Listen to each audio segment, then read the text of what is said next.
All right. Hello there. Welcome to my stream. My name is Nick, as you all know, and with me today are Anansi and Lady Python. And today we're going to be doing say hello, people. Hello. Alright, and today we are going to be doing something a little different.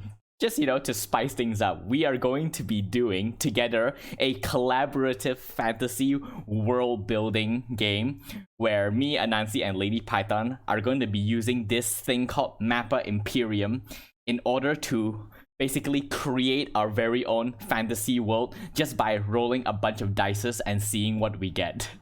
So this will either be extremely cool or extremely chaotic, so I cannot wait to get started. That's cool. Yeah, so what we're using right now is this site called agio.com where all of us are sharing essentially what is essentially an online Photoshop document, and we're gonna start painting soon. But before we get started, we need all of you to choose one section of the map here, where we will be drawing our world. Which one do you want, Python? Left or right? Oh, he's Nick wants the bottom. Yeah, I mean you can choose south view one, but Alright. alright. So I'll take the top right. okay, so and I will take the bot. Okay, you don't have to draw it out like that because you're gonna be painting over it later. But yes, so with that, in order to start, let's start with Lady Python. Roll a d6 to see what land masses you have in your region of the map.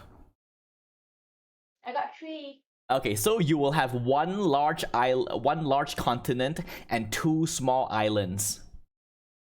So you can just paint it, and also if you were to put one of your land masses at the lines where it meets mine or Anansi's place, we can choose to merge one of our islands with yours as well to create like a landmass that can be shared between our regions. So if that is something that you want to do, you can do that. We should have like one island right in the middle where all 3 lines intersect, and that would be like where the Pirates of the Caribbean they met Davy Jones there in that one island. Yeah.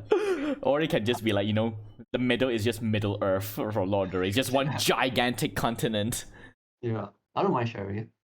Alright. Yeah, but Lady Python chooses how she wants to merge the island with our region. So you have one large continent and 2 small islands to work with. Choose the color first. Yeah, land will be the default. Alright, and you can start painting and create some magic. We are basically gods right now, generating a new world.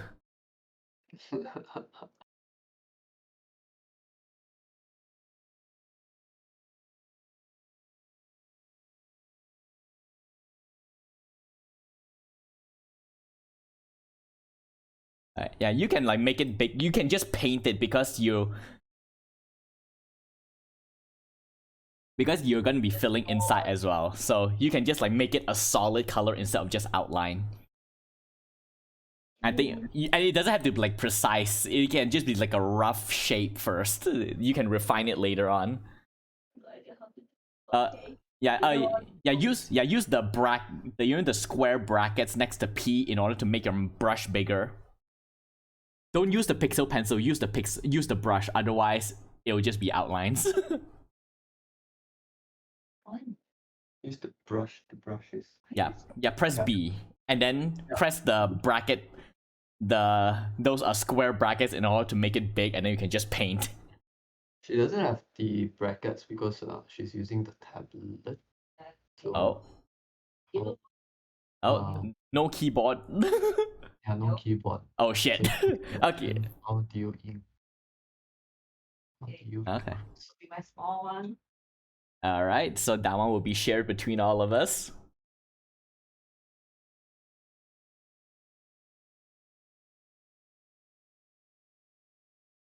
Oh, and I think your brush have opacity in it, is it? Because it looks transparent. Yeah, best not to have opacity because once you start drawing things on top, it's gonna start looking really weird.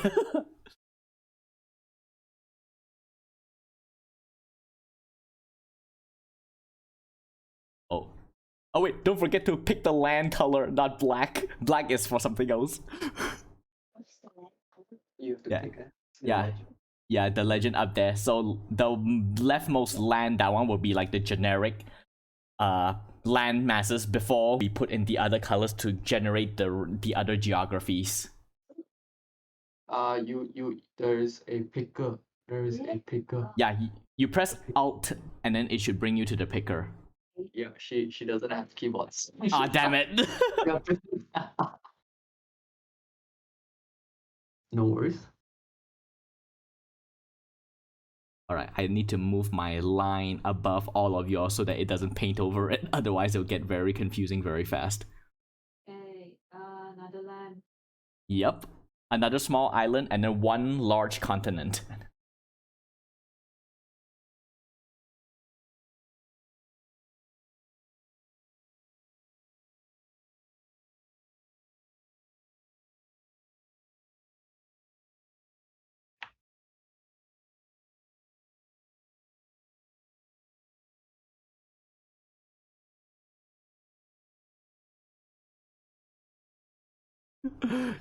It's the Sun Island. I love it.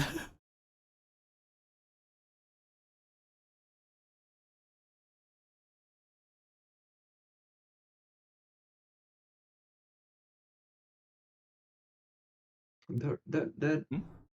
Sun Island, right?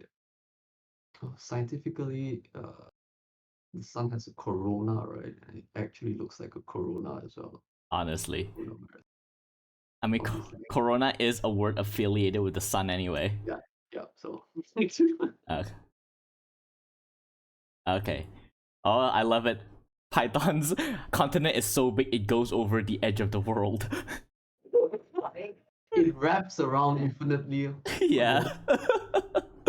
Alright. While she fills that in, Anansi, you can roll your d6 to determine your landmass. Alright.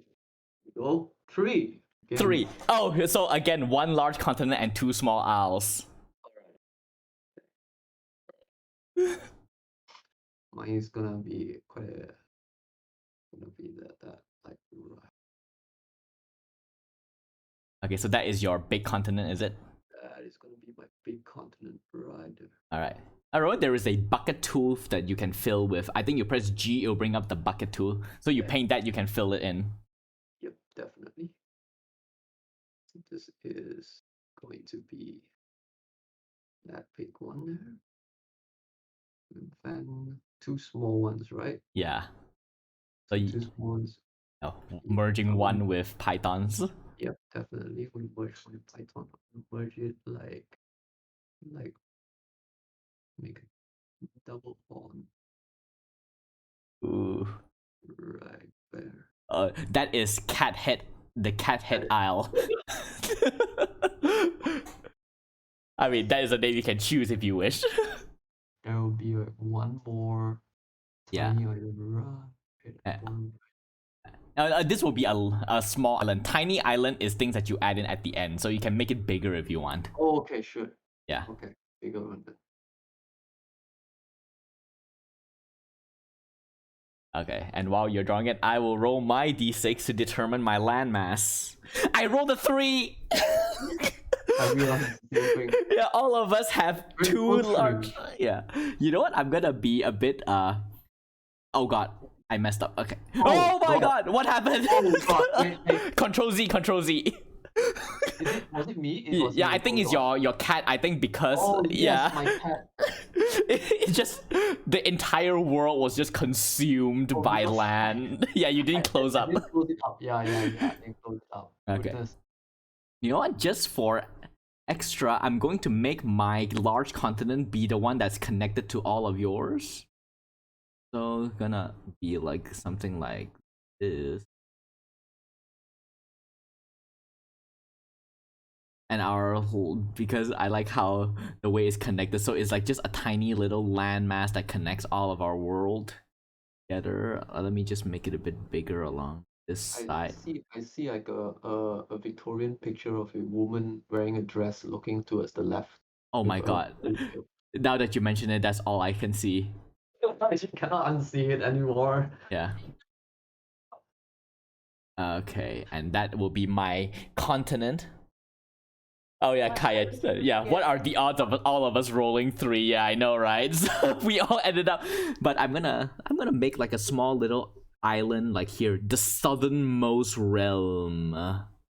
Something like Numenor from Lord of the Rings, but instead of the westernmost, it is the southernmost. I'm gonna give it like a nice little bay area around here, and the land just comes out like something like this. And then I'm gonna add my third island, maybe, yeah, on this side over here, so we have like an open expanse of water towards the eastern side of our isle, of our lands.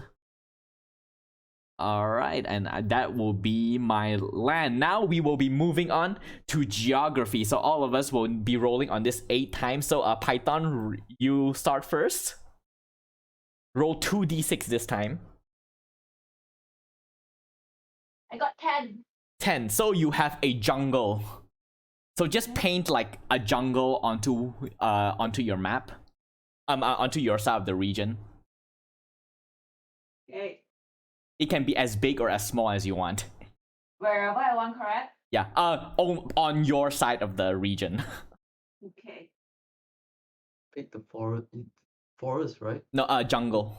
Jungle. Yeah, Oh, jungle and forest are different. do we need to draw individual? No, just paint. Okay. Yeah, I will not make you all draw every individual tree. All right. Okay, and while Python decides where she puts her jungle, Anansi, you can roll on your geography 2d6. 2d6. All right. That's an 8. That's an 8, so you have mountains. Oh, beautiful. I'm gonna draw each and every mountain. You can do that if you want, but you don't have to. All right, you can work on yours now. I'm gonna be. All right, fixated. I will be rolling 2d6s. I rolled a 5, so I have a lake. So I just eyedropper to the water, and then I'm gonna, you know what? I want a lake that is sort of like at the around here, like just like that,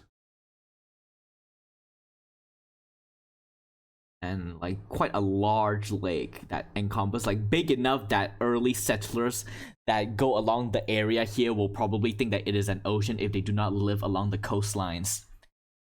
And that will be my lake. Okay.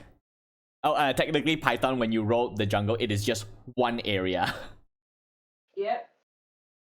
I've planned for a jungle. Yeah, because you painted 2 jungles, basically. Because Wait, how many? Just one? yeah, one, but it can be as big as you want. Ah, okay. Yeah. Oh my god, Anansi, you're actually drawing every individual mountains. This will be my Banjaran Timur Barat. Yeah, 3 will be our lucky number this stream because all 3 of us rolled 3 for land masses. But yeah, whenever you roll any of this stuff, it will just be one part, but then it can be as big or as small as you want. Just remember, you roll 8 times. Oh yes, I love the size of that jungle now. And for those of you who sort of like don't understand the difference between forest and jungle in terms of like world building, a forest is like, think of it as like, the 100-acre woods, something like that. But a jungle is places that are overgrown with trees that are, so think like a jungle would be, an example would be like the one from Tarzan, lots of vines, thick trees to the point that it'll be difficult for you to just walk through. Forest is like a less extreme version of a jungle. All right, just say, Anansi, you can just paint just and you'll be done in like 5 seconds, but I admire your tenacity. All right, man. All right, there we go. All right. Now we go back to Python. Once she's done with her jungle, she can roll her 2d6 again to determine her next geography. Okay, I'm done. All right, roll your next roll your next 2d6.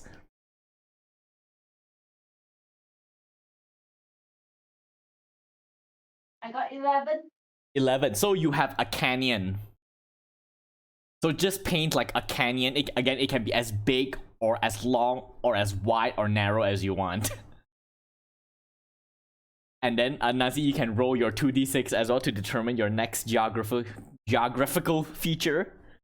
7. Oh, I got forest. Yep. Now it's your turn to paint your land. The tenacious mountain drawer. Yep.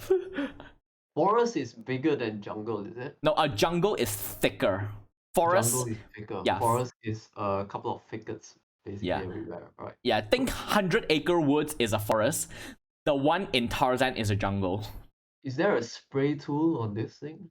I don't think so. So it'll be solid colors. That is the limitations of this. I rolled a 6, so I have a river. Okay, so I'm still. We Wait, come again. generally What you want? close to mountains, right? Okay, I'm gonna do like a nice little river that emerge In from between, the lake and like a cleavage. curl down here It's like before a cleavage. I can't explain anymore. It's like that. dividing, and something like this would be cool. Like create like some broken up land masses here that can maybe be like can have like a city or a settlement in between these areas. Oh my god! I want a river, man. I want some rivers. I don't have rivers. Yes, so I don't have any land at all. I have a river and a lake, and then here I can add like some tributaries from like higher lands up like that. No, that one doesn't look nice. Okay, and that bottom one doesn't obey. It is to be like a from a taper point. Yeah, something like this. Like that. Yeah. Okay, so these are like some minor tributaries of my rivers that comes down. Okay, and that will be mine. All right, Python, how's your canyon going? Helping. I Long. I see you're like having being very. You are all way more gung ho in your painting than me. I'm just like, oh, okay. Oh, just so you know, Anansi, this one is like one single forest. Oh, one single they just Yeah. mentioned. Yeah. What you're doing right now is basically touch up that you do at the end of the geography section. Right. What? And done. Okay, now you can roll your third 2d6 to determine your next landmass. Geography, I mean. Wait, what? Tree. Tree. 3 wetlands, basically swamp.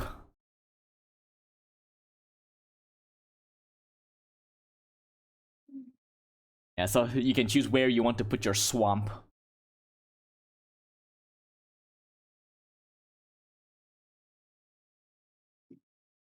Alright, and now you can roll your 2d6 to see your next land. 5. Got a lake. Okay, yeah, now you can put your lake that you want. You wanted some water, right? You just mentioned. Okay, I rolled a 7, so I have a forest. Now is my turn to get a forest. Oh, I think I'm gonna. Yeah, I'm gonna like add. Like, let's see. If I have a lake, right, I can't join it with a river, right? It's just a lake. Oh, I mean, you can join the lake to a river if you want. Rivers have been known to flow from lakes. Okay, I'm gonna make this like a dense forest island over here. Like almost all of the land here is encompassed by this massive forest. So the people, if I put a kingdom here, they would probably live a very like tree based. Maybe elves or halfling would be a good race to put there. If just so you know, you can put it in the rest of your islands, not just the same one. Yeah, I got other plans for other islands. All right. Yeah. Okay. Python, are you done with your swamp? Yep. All right. Roll your fourth 2d6. I got 6. Okay, you get a river. Yes.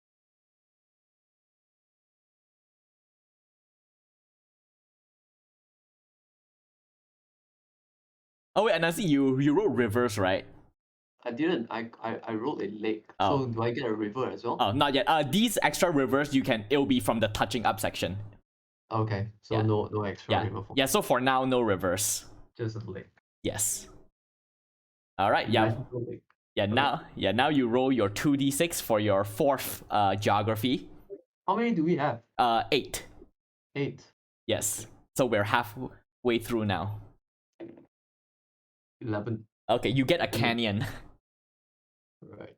Okay, now it's my turn. I rolled a 6. I get another river. Oh my days. I have too much water in my land. Okay, you know what? I'll put it in this bottom one over here. This my southern island, which I want to be like my main. Oh no, wrong color. Shit. Okay, eyedropper tool. Let's create a river that sort of like bisect my southern island into half. Like something like this.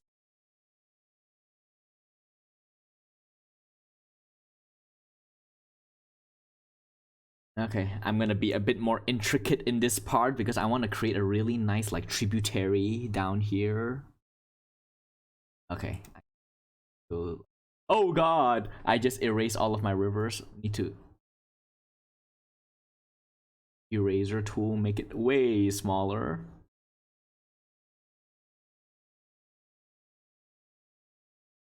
Yeah, narrower. And I'm gonna add some tributaries down here. Like,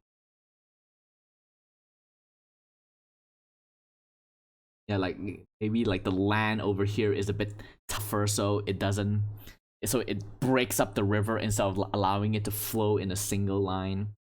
And maybe let's have another branch out here that exits through like that. Make it like, I mean, like this is like the deepest end because like the land here is unstable and erosion causes the river to like that. And okay, that is my river. I want some mountains, please. My side of the world is currently just lake, river, and a forest. There is no like elevation at all. Oh wow, I just zoomed out and I saw this long river from Lady Python's. Like, damn, I love it. Alright, but yeah. Python, you can roll your 5th landmass. Geography, I mean. I got 10. 10, so you have another jungle. Okay. Are you building Malaysia? No. Yeah, it kind of look a bit like Malaysia. And alright, Anansi, roll your 5th landmass. 4. Got hills again. 4, yeah, you got hills again. You are sort of like commandeering all of the elevation in this world. Can you please stop? Give me some. This hoarding will not stand. I rolled another 6. I got another river. Oh my god, there's so many. Water world incoming. Yeah. My world is just a bunch of rivers. There's no land. Okay, I'll put it into this one then. Okay. Put like just, I guess it would make sense for a forest island to have some rivers. So like maybe this part I'll have it painted. Or like a large canal, large entryway that goes in and cuts through the forest. Something like this. And then exit out here. Like some minor tributaries. Like all of my rivers have like no source. They don't flow from hills or mountains. It's just like, yeah, the river's just there. It makes no sense, but there you have it. Sorry. I have a lake that magically appears right in the middle of everything. Yeah, I mean, I guess it also makes sense because lakes can be like, an indentation in the ground so it can collect, But rivers, like, it requires like land to to progress, but I'll take it. It means that I have interesting geography that maybe I can use like fantasy world building to justify.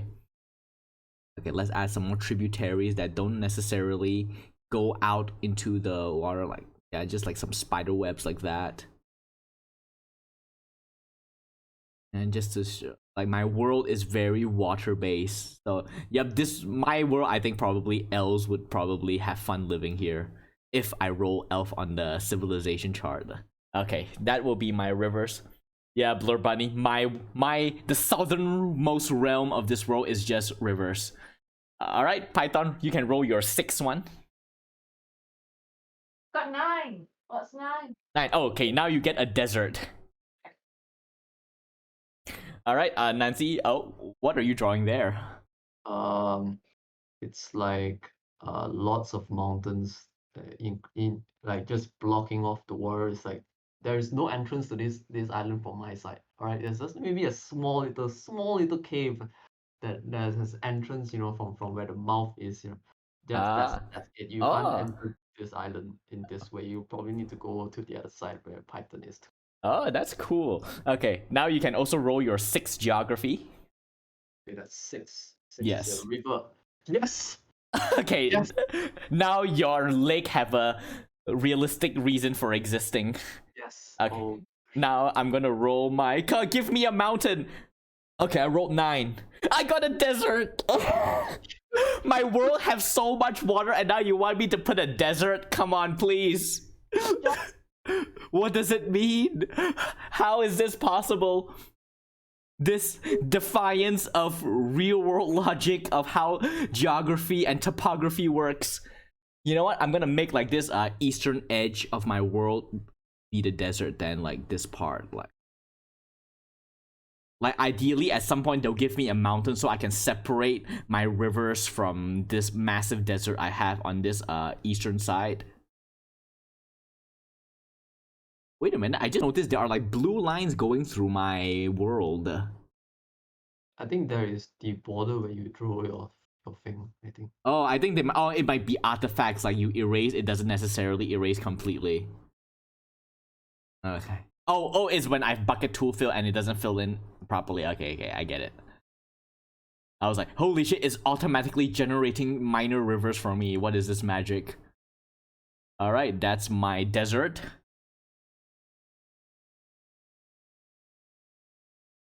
Alright, Python, you can roll your 7th. Oh wait, you put your desert there as well? Yeah. Python. You know what? I'm gonna combine it with yours. Python, your island stretched into mine. You have taken up bits of mine. It's fine. Don't have to worry. Don't. You can do that part. Yeah. Oh wait, maybe this can be, instead of a desert, like instead of like a lake, maybe this can be like sort of like a central oasis, maybe. I don't know. I'm like spitballing right now to justify why there's a desert next to a massive lake.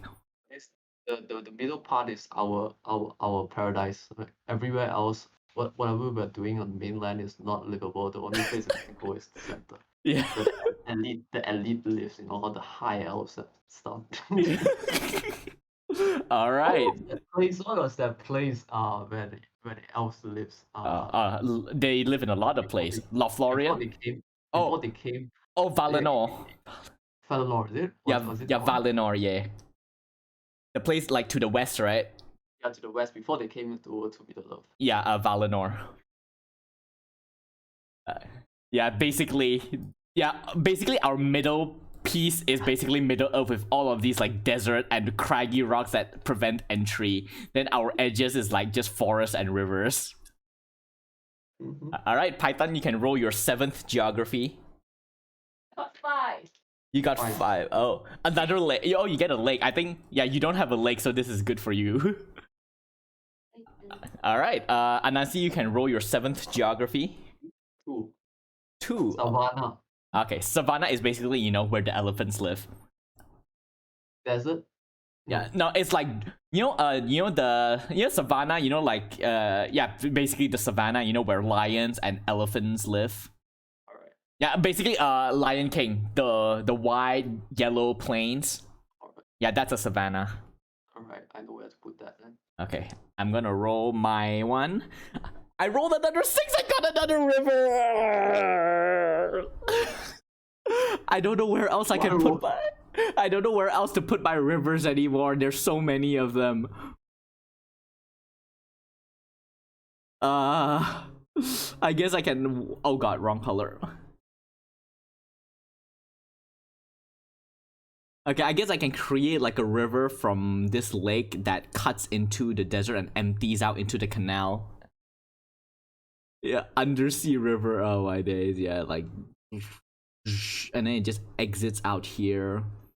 And again, like create. This is a desert that will have tributaries. Don't question it.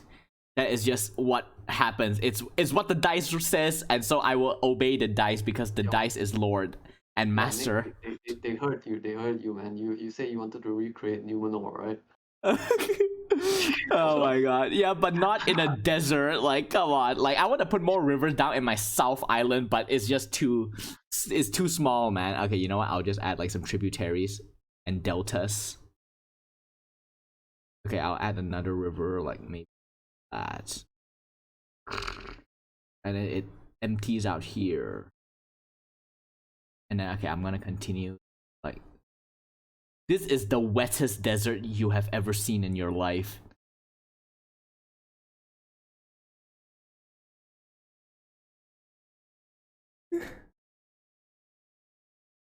A desert island. Isn't that like basically cloudy with a chance at meatballs? Alright, Lady Python, you can roll your 8th and final geography. Yes. Let's go. I got 9. What's 9? You Oh, get no, Yeah, you get a desert. We have so much our land is Alright, Anansi, you can roll your 8th and final geography. 10. Jungle, yes. Uh, Yes. I think at this point, Anansi's world is the one that is like the most balanced. While mine is just... Mine is forest, river, lake, and desert. I have not gotten anything else. Give me something good for this final one, please! 4. Oh, I got hills! I finally have elevation in my land. Finally. Yeah. Okay, I'm gonna put it like here, like this, just a bunch of hills that separate the desert from my lake on this side of the world. And I'll say that through erosion, it cuts through the hill so that one river is able to cut through and enter the desert. So something like this. So like there is like a pass that cuts through. And yeah, this will be my hill. And then let's go the hill to go this way as well. No need to just be like one single spine. Yeah, this will be my hills. Oh, hello there, Emmy.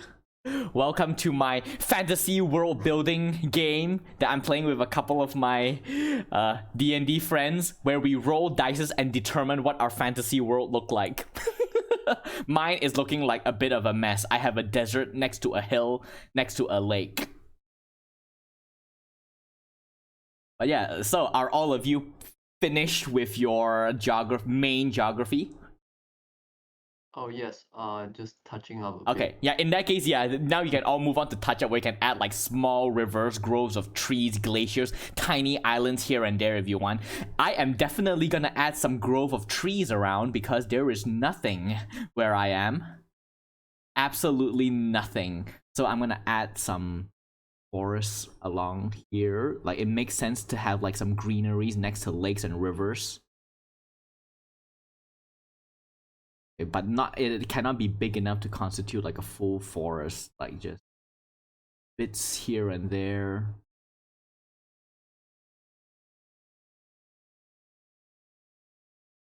And then yes, my island of that is supposed to be Numenor, that just has a bunch of rivers and no plant life of all kinds. I'm gonna add some trees. Okay, I just remember why is our lurking artist not in here thing? Yeah. Yeah, I know, right? The one artist among us is not here. Why?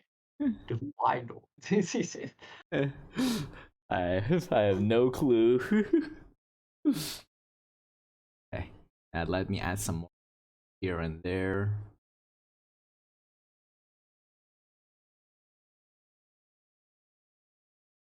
Bit more.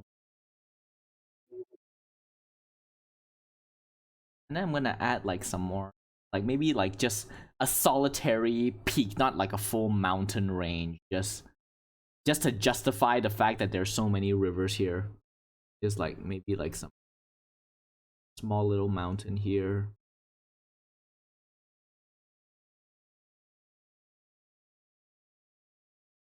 To show that there's some elevation. Like just like some mountain passes. Not big enough to qualify as full mountain. But okay. Add a bit surround. Beans. Basically they look like beans now. Oh god. Just add like some groves of trees. Add some more tributaries.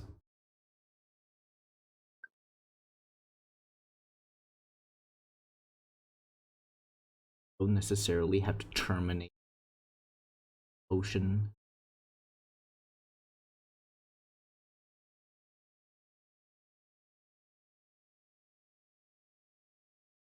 Because I put it here as like some mountain ranges here.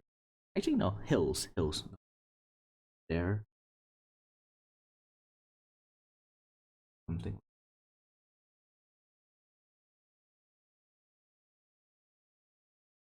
Yeah, I think that's fine. Looks like lettuce. Oh no, please. The lettuce island. Okay, now I'm going to add some small islands, like just like off the coast here, like that.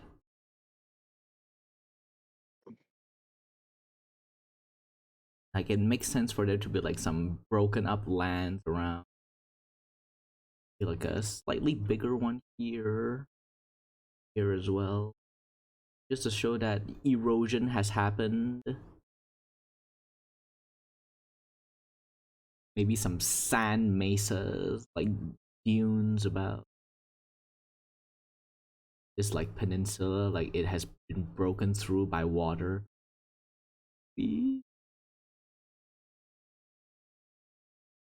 Something like broken.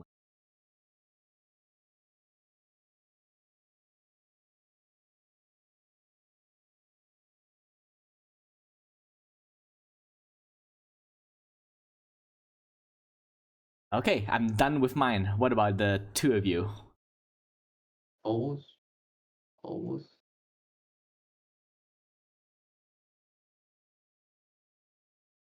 Alright.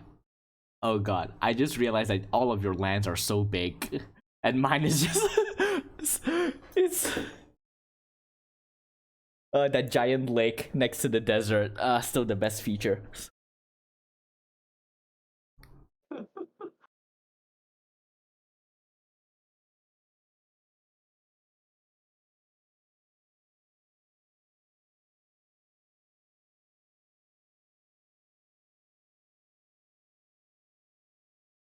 And you know, the more I look at it, that is definitely a rabbit, this our middle continent.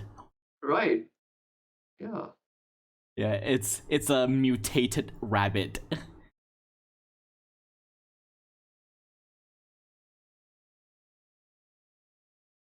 Okay. Done. Alright. Okay, Python, are you done with yours? Yeah, I'm done.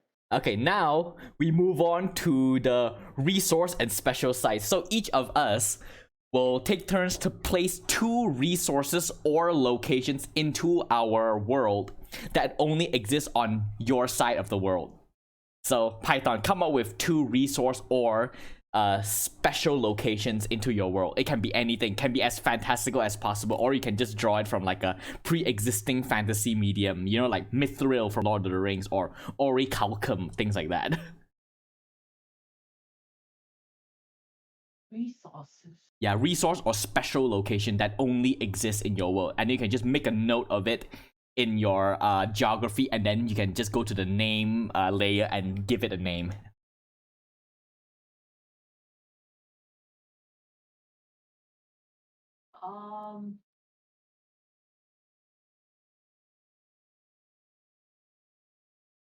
The middle looks like a cat sitting on a rock. Honestly, either a cat or a rabbit. So I need to create a new layer for this? You can draw it onto geography if you want, or to kingdom. And then when you give it a name, you can just go to the name layer. What color should it be? It can be anything. This one will be a symbol that you just draw to represent what it is. So like, let's say if you have like a jungle, maybe you can say like the wood in this jungle is like as if you burn it right, it becomes as hard as steel. So you could call it ironwood, and then just make a note ironwood in your jungle to the south or something like that, just as an example.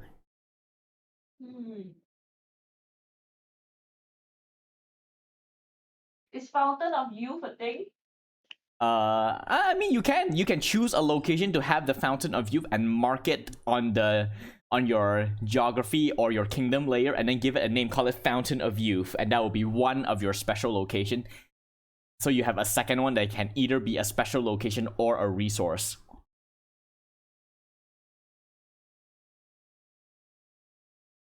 So your Fountain of Youth is gonna be in that Sun Island to the north. Yeah. Alright, now you can go to the names layer and just write Fountain of Youth, and that will be the name of one of your special location.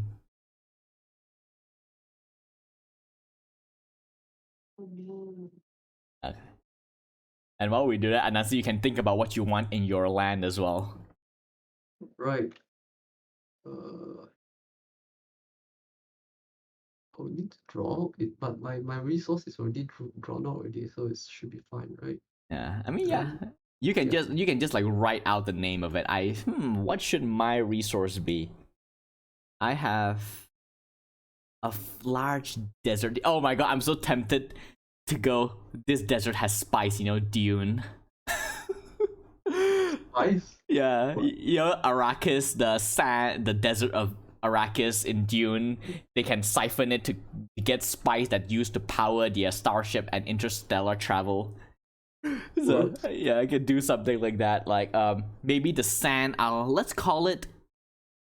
My resource will be. I'm gonna go to the kingdoms tab and draw a special. Okay, I'm gonna use this color and make it a bit darker and draw like a box over here and just put like that, and then glitter sand. Oh, that is too thick. Okay, glitter. All right. And basically the sand of this desert has some properties to it that if you were to collect the sand, sieve it through to separate the sand from the elements, you take those minerals, you mix it right, you can create like potions and things like that. And they call it glitter sand. I'll come up with a fancier name some other time. But yes, that is one of my resources in the desert. Then the next one should be... let's say... in this eastern island over here. I'll have... it will be a special location. I like the idea. Okay, I'm going to draw a tree.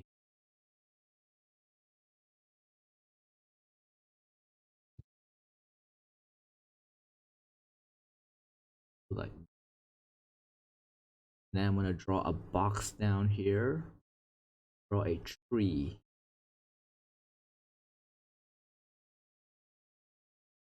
And call this the sacred tree. Sacred tree. Those who eat the leaves from this tree is said to believe to grant you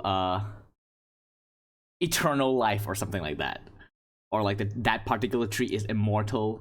You eat the leaves, it grants you like special properties, maybe immortality or stuff like that. Okay, no, not immortality, because Fountain of Youth is to the north. Rivals. Yeah. Economical rivals. What's the dark green on the left? Oh, that's a jungle, the one over here. A massive jungle. Okay, so I have my 2 resources and special locations. You need 2? Yeah, 2. It can be either a resource or a special location or any combination. So I choose to have one resource, which is glitter sand, and then one location, which is the sacred grove. Oh, actually no, yeah, sacred grove. So it's a makes sense as a location. A special, like maybe an ancient druid, or maybe the gods created it. So as sacred grove.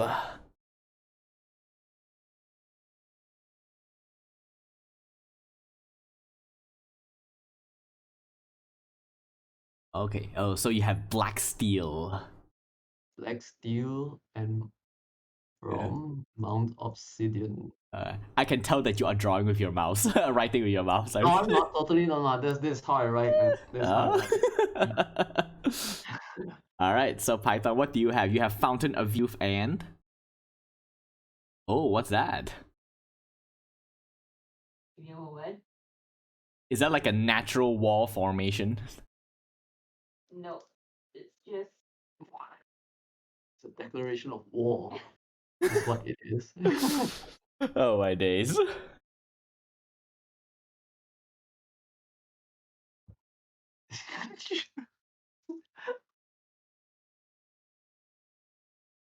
Oh my god. I mean nobody, I mean at this point there is like no civilization yet, so this random wall's existence is a riddle of the ages from a time long since past.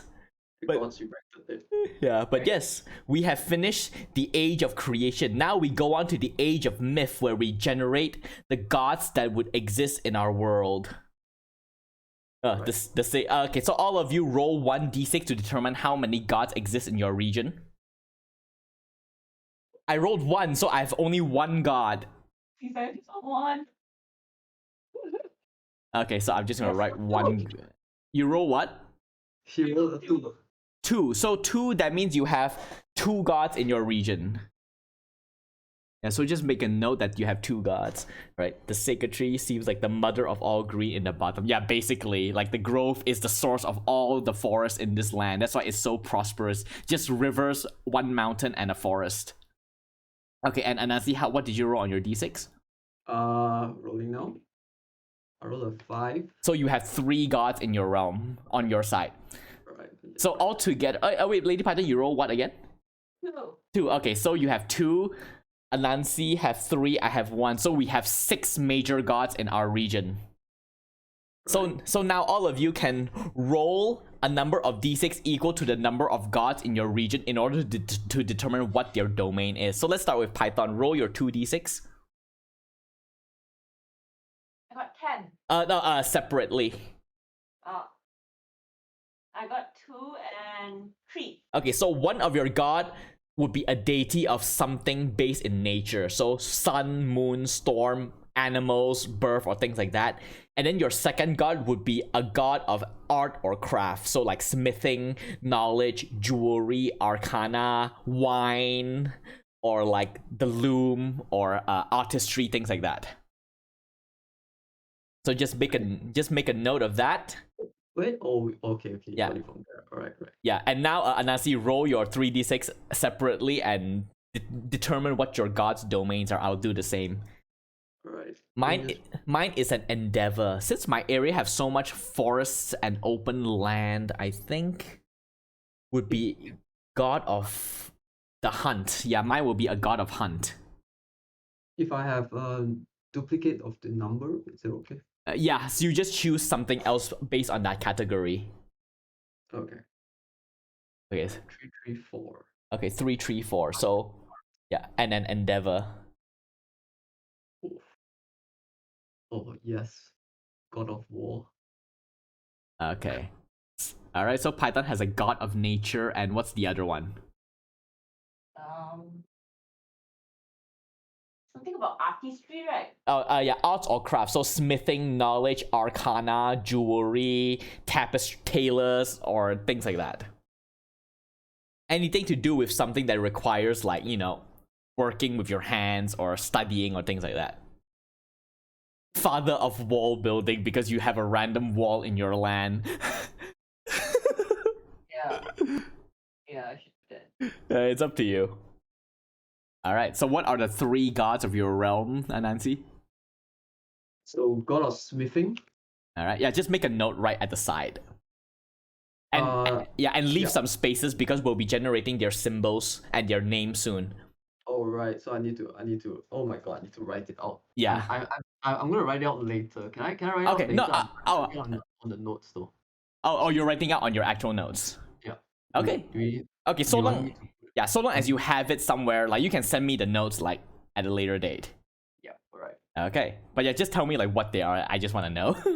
Yeah. So God of smithing and God of jewelry, right? Yeah. Basically, both of them will have a sort of play on the final resource, which is black steel, both using for weapons and then also for jewelries themselves. Okay. Different followers of these deities will think that the obsidian should the black steel should be used for either the weapons or jewelries. And your third god is a god of war, right? You said. And the third one, no, it's the god of hunt, god of the hunt. Oh, you have a god of hunt. I'll change mine to something else then. Yeah, is it okay? Yeah, Or you have god of hunt. That's fine. Oh, Leave you it. sure? All right. Let me just do harvest, god of harvest. All right. He's gonna stay right at the bottom of my neglected island. Yeah, that island is just a desert. It's just a wait. That's a savanna, right? I think. Yes. We're gonna start harvesting in the savannah. Okay. Basically, Oh, you used the wrong color for it. You used desert color for your savanna. Oh, did we? Yeah. Oh, was it? Oh, yeah. Shoot. What is my god again? Yeah. I think what's the number you? I know you rolled. Oh, and endeavor. The second one would be.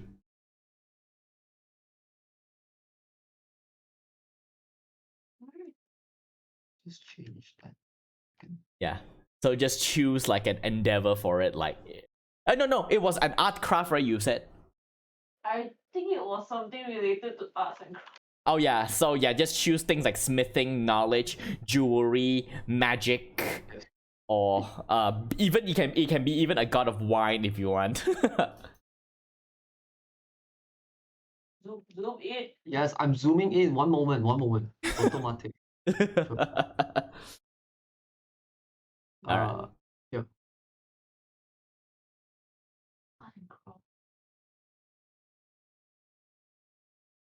Alright, yeah, Python, you can just write god of something along the side. Just in an area because we will be generating their symbols and their name soon. So it's good to have like listed.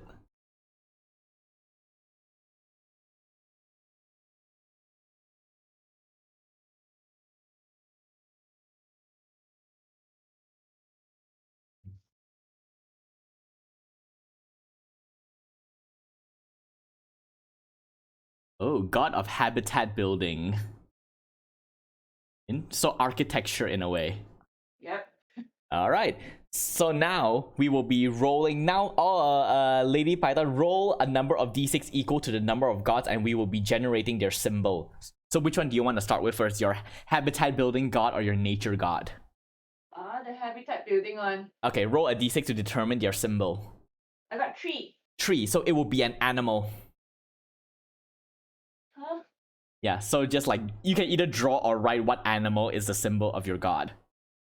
Okay. And then you can roll for the second one, your god of nature, to determine what is their symbol.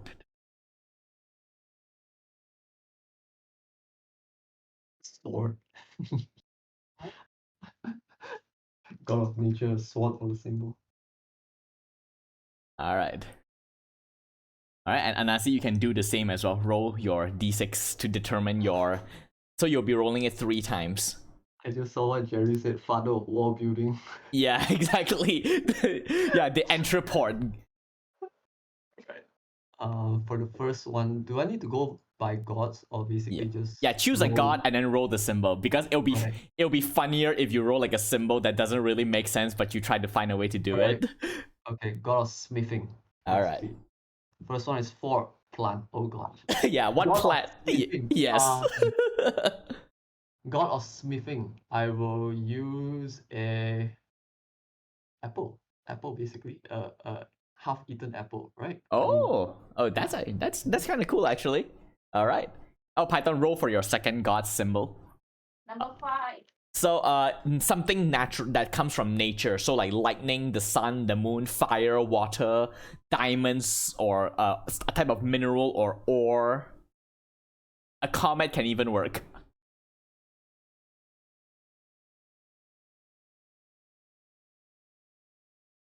Okay, so a half-eaten apple is your god of Smith's symbol. Mm-hmm. All right, I have only one god, so I'm just gonna roll my symbol. 5, something natural. So my god is the god of the hunt.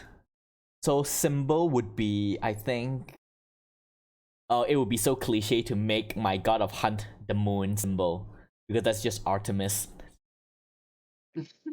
Let's go with lightning because of how fast my god move. Like, they move through the land like a lightning across the sky, and no one sees them coming. So I'm just gonna do like a lightning bolt. Okay. Symbol will be lightning. Oh god, that's so thick. Lig. Alright. Alright, so Anasi, roll your second god symbol. Alright, God of Jewelry. Okay. Oh my god, it's 4 again. Are you serious? Okay, so choose a plant to represent your god of jewelry. God of Jewelry. It's gonna be stupid if I say mushroom. Oh, I've been drawing in the wrong layer. Shit. Guess it's a branch, I would say. Ooh. It's like an obsidian branch. Black burnt branch.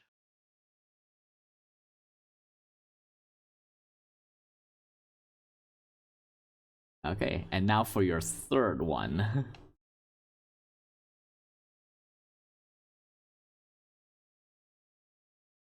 Third one. Yes. Body part. Oh, this is nice. This is good. Oh, God of Harvest body parts. Yes. Yes. Yes. Okay, your what is? I mean, God of Harvest. I don't have one. Body parts, man. This is telling me something. The gods are telling me something. I have to see it properly right now. Ovary. Oh. It has examples. You cannot go off on examples, right? You have Oh wait, Pyla, did you just say God of Harvest is the ovary is the symbol? Yeah, body part. Okay, I mean fair enough. The god of bling bling. I'd say teeth because God of Harvest, right? Tooth fairy. So Oh, okay. yeah, all right. All right, now we will move on to the names. So what you do for this is that you can roll. Basically, you will be rolling 2d6s 2 times or 3 times depending on how many syllables you want the name. Assign each of the dice to a row or a column and then choose, and then just merge the name together. So I will start with mine first to demonstrate. Okay, so I rolled a 1 and a 5. So 1, 5. So my first syllable is Li, L-I. My second syllable will be 5, 6. So 5 and... So Li, no wait, it's T, so T-I. I'm going to add another syllable because Li T is not a good name. 4, 2. So 4, 2. Li T Annette. Interesting name. I'll take it. Li T Ed Ned. Oh, Annette. Not. I added an extra D when there's none. Okay, so my god name is Li T Annette. Li T Annette, the goddess of hunt. And that's the name. I'm gonna add like an apostrophe somewhere there just to make it a bit more celestial. Li T apostrophe and Ned. Okay, so that is my god's name. So you all do the same as well.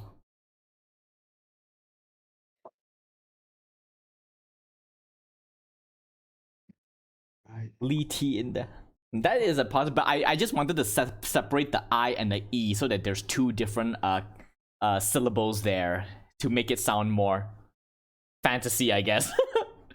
But yeah, okay, Python, roll your 2d6s to determine your first syllable. 3 and 2.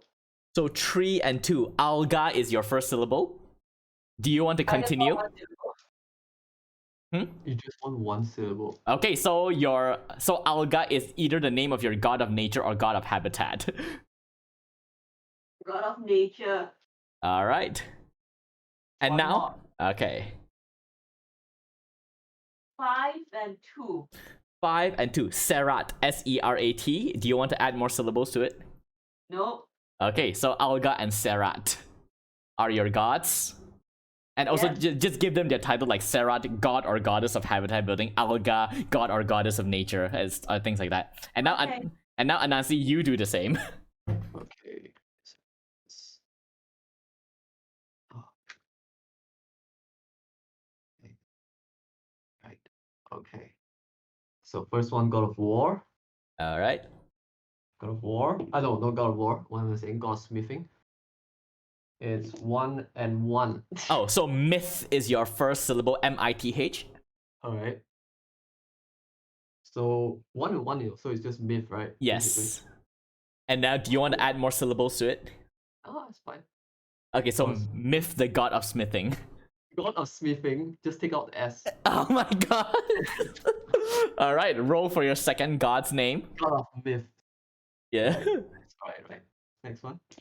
Goddess of Jewelry. That would be 2 and 5. It's Serat again. Serat. Okay, let's move it the other way. Altas then. 5-2. Yeah, 5. No, 5-2 then. Yeah, 5-2. So Altas is. Do you want more syllables to it? Altas, is it? Yeah. A-L-T-S. Right. Yeah.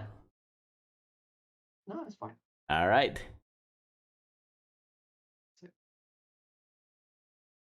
So Altas, the goddess of jewelry. Yep. And- just note it down here. All right, Okay. and now for your final god. All right, that's the God of Harvest. Yes. 5-5. 5-5. So Alidren. Right. Alidren. All right. All right. So you all have your gods' names. Okay. All right. And now we will move on to sacred sites. So each of you will roll a number of 2d6s equal to the number of gods you have in your region, and that will be the sacred site, and you can put it somewhere on your region. And this will be the sacred site of your gods. 2d6, is it? Yeah, 2d6, a number of times equal to how many gods you have. All right. Okay, so I'm gonna roll for my goddess of the hunt. 4, a hot spring. Okay, I think a hot spring in a desert would be really cool. I'm gonna add it here. I'm gonna make it like a dark purplish color like this. I'm gonna do something like this.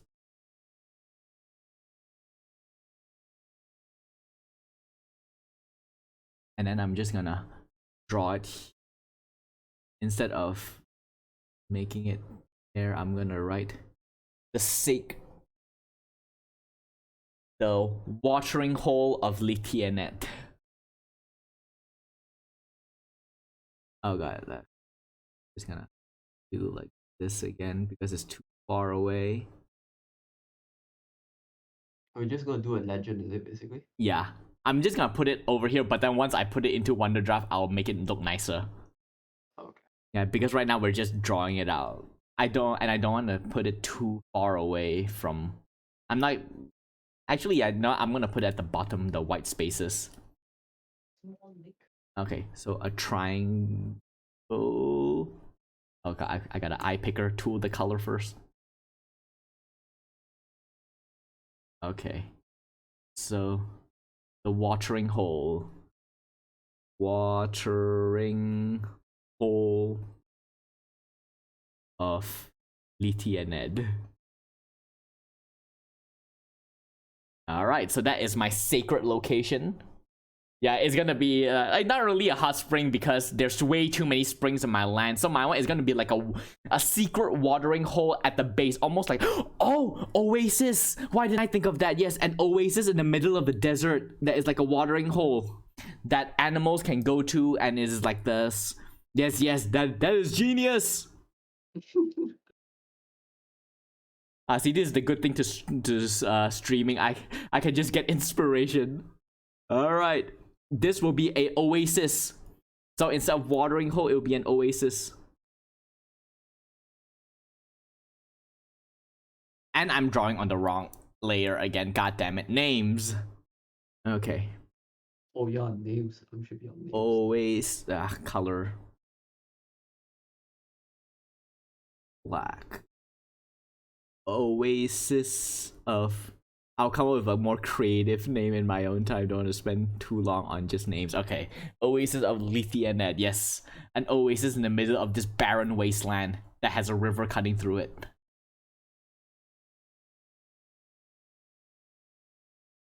Alright, so have all of you placed your sacred sites yet? Not yet. Okay. I was supposed to place it first, then only you come up with the name of it, or Yeah, you can. You don't have to come up with the name now. You can just roll what the sacred site is, and then just put like if you roll a cave, you can just write the sacred cave of whatever god, and then you can come up with the name later. Oh, it's 4. Yeah. Oh, wait, Python, you rolled 4 for yours. Yeah, what is 4? 4 is a hot spring. Huh? But where? Yeah, you can put it wherever you want.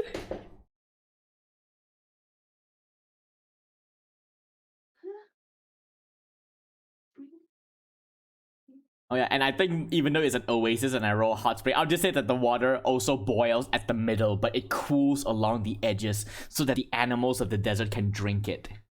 Ah, see? Fantasy. Water too salty for plants in desert. I mean, probably. Like, I'm guessing like this. As the water breaks through the hill, I'm guessing the sediment from the hill mix into these rivers, and so it's salty and it just continues to like pollute the land instead of like creating like shrubs. That's the only justification I can have for why there's a river cutting through my desert and no plant life.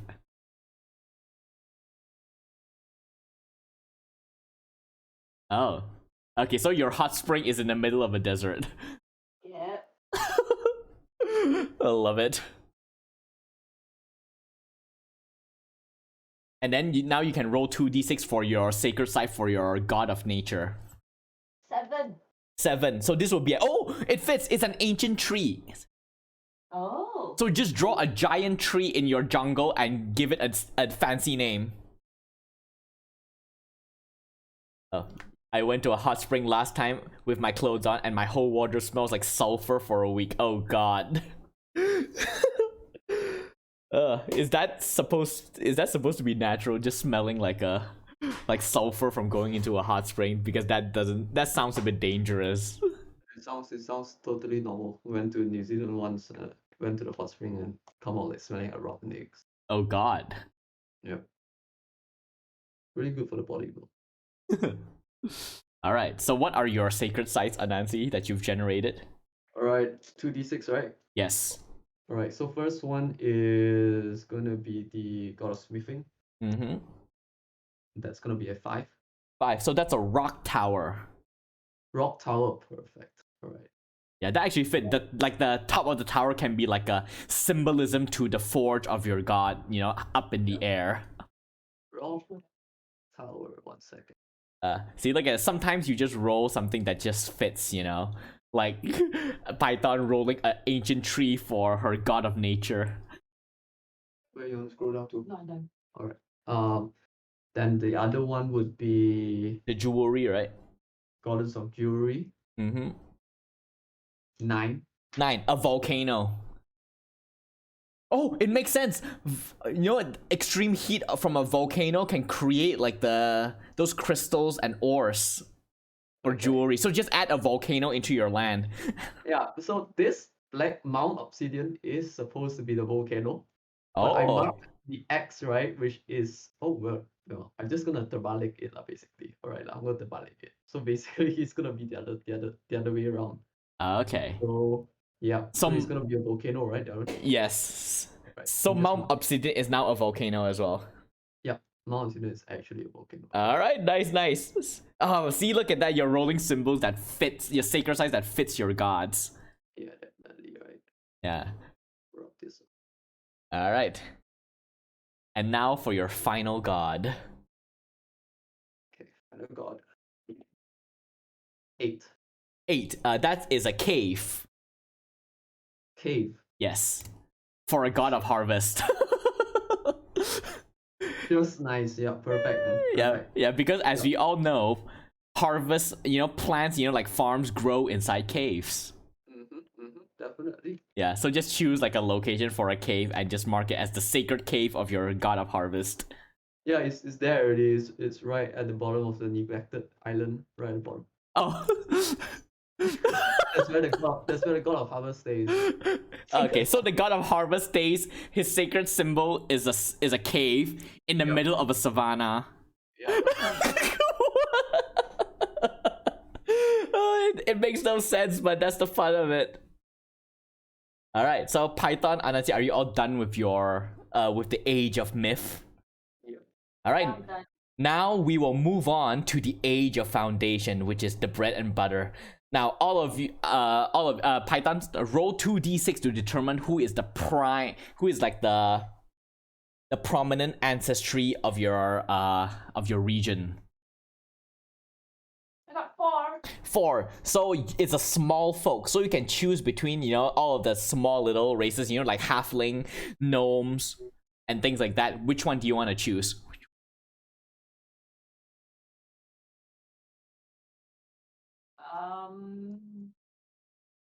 Hmm. What are the other small races that we have? There's halfling, there are gnomes, there are deep gnomes, there are fairies, those like tiny fairies with wings like Tinkerbell, those kind of creatures. I'm going for fairies. All right. So make a note on your at the side there that your dominant ancestry is a fairy, and then choose one location in one of your islands to place your capital settlement. This is your capital city for your fairies. And remember, where you put this capital settlement for this next feature, for this next character world building, you can only add stuff into that particular island, so choose carefully.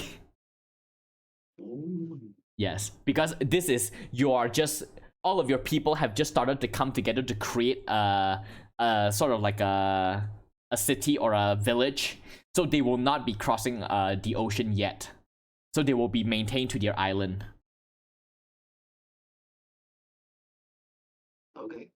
Okay. HQ of the fairies.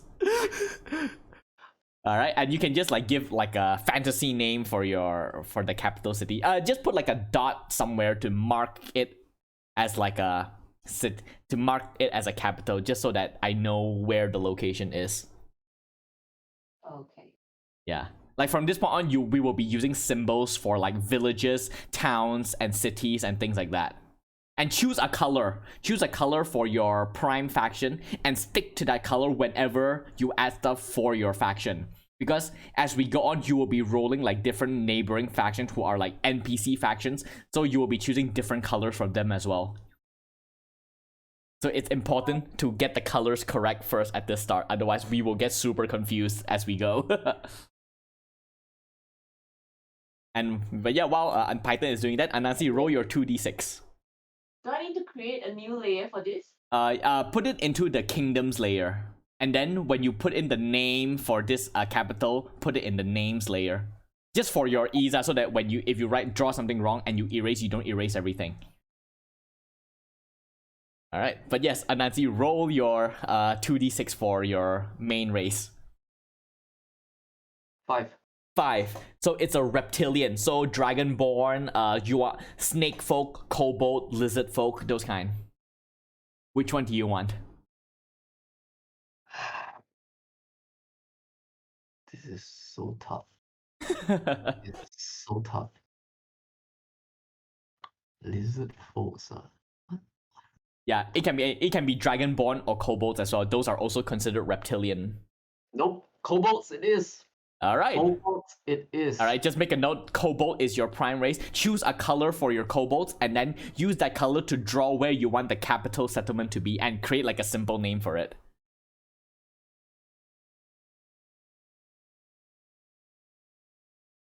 All right, and now it will be my turn. Oh shit! Oh, I rolled my 2d6 and it hit onto my other dice, and I don't remember which one is which. Okay. 11. So giant kind. So a type of giants. I'm gonna choose Goliath for mine. Goliath. And I'm gonna have them stay in the desert. Yeah, I think the desert would be a good place for them. I think gray color would fit. Be a good color for the Goliaths. Yeah. So this will be the color of the Goliath, and I will put their kingdom at the base of this hill over here. Oh god, I can barely see it. Shit.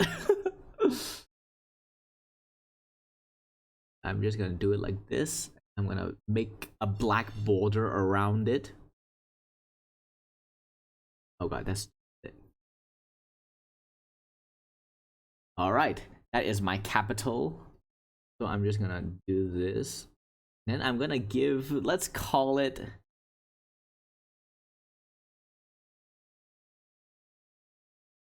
the... Okay, actually place a settlement. We don't have to create the name yet. We'll do that later, because I think there are like ways you can generate names. I already did mine. Oh, okay, then that's even better. Okay, but yeah, you've all already put your capital. Now, okay, now we will move on to faction development. So now, all of you roll 2d6 to determine the symbol of your faction. So, Python, roll 2d6. I got 13. No, separate numbers. 9 and 4. No, wait, you roll 2d6, how do you get 9? I mean, roll the d6 2 times and then the number is different, because again, it's a roll thing. 6 and 4. 6 and 4. So, the symbol of your fairies is a crab. Okay. Okay, so just... And then now roll another 2d6 and tell me the 2 different numbers. And this will be the colors of your symbol. I mean, the color of your... 5 and 3. That would be light gray. Do you want a secondary color to add to your light gray? Yes. Okay, roll again. 5 and 5. 5 and 5. Purple. So light gray and purple and crab are the symbol and color of your faction. Okay. Just make a note of that somewhere on your side of the map. And now, Anansi, do the same. 2d6, right? Yes, and tell me the numbers separately. 2 and 1. 2 and 1. A lightning bolt will be the symbol of your kobold. Okay. And now roll again for color. 1 and 1. What a crimson color. Crimson would be one color. Do you want a secondary color? Can I have like... Nah, just make it red. So all right. Crimson red, right? Yeah. So yeah, a red and lightning bolt are your symbol and color. And now I will roll for mine. My Goliath. 5 and 3. A bow, which fits because my people have the god of the hunt where I am. Symbol, I'm gonna draw like a bow. Actually, let me roll the color as well. 6 and 3.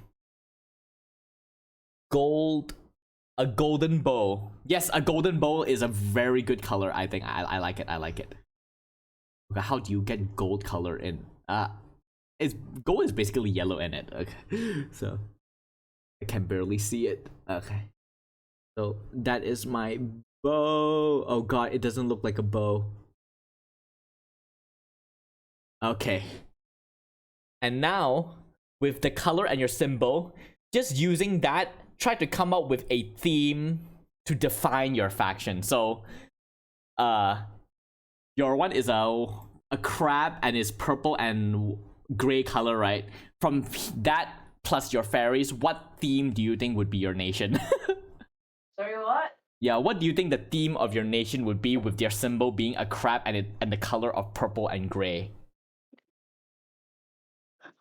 Give me a moment to think. Yeah, yeah, take your time. Anasi, do the same for yours. A crimson, the color red, and a lightning bolt for your kobolds. What is the theme of your nation? Or already got it already. Spark of creation. Right? Oh. So basically, the spark of lightning bolt, right? Red, right? Mm-hmm. Striking power, right, into people, and knowledge into the minds of creators. Oh, like it. So that means your kobold is a people of it is like a city of inventors. Yes. Yes, nice. Our true goal is to wonder why there is a gigantic wall in the middle of the island. Just so you know, at this point of your world, you do not know the existence of anything else yet. Later. Yeah. All right. All right. Yes. Kobold inventors, you're already challenging typical fantasy stereotypes. I like it. So for me, a golden bow Goliath that lives in a desert who worships the god of the hunt. I mean, that is like, mine is like so simple. It might as well be. It's so boring, but you know what? It fits. Mine is a is a people of hunters. Think of them like the predators from the Predator movies. Hunters, gatherers, and things like that. Gatherers. We can share resources if you sail through the whole entire sea to reach my cave of the god of harvest, right? So we can trade some meat with some plantations that I have. Some bananas, maybe. All right. So all of you have your capital city and you have named your. Oh wait, Python. What is the theme of your people? Wizardry all the way. Wait, come again. Magic all the way. All right. So purple, but what does the crab means? Fairies are turned into crabs. Yeah. No. Oh, maybe you're all like crustacean fairies. Like you all have like claws instead of hands. I don't know. Like, what does what does the crab symbolizes for your people? Why did they choose a crab for their symbol? I think I'm gonna flip if she says she's like the crab feeder and she feeds the enemies to the crabs. I mean, crap.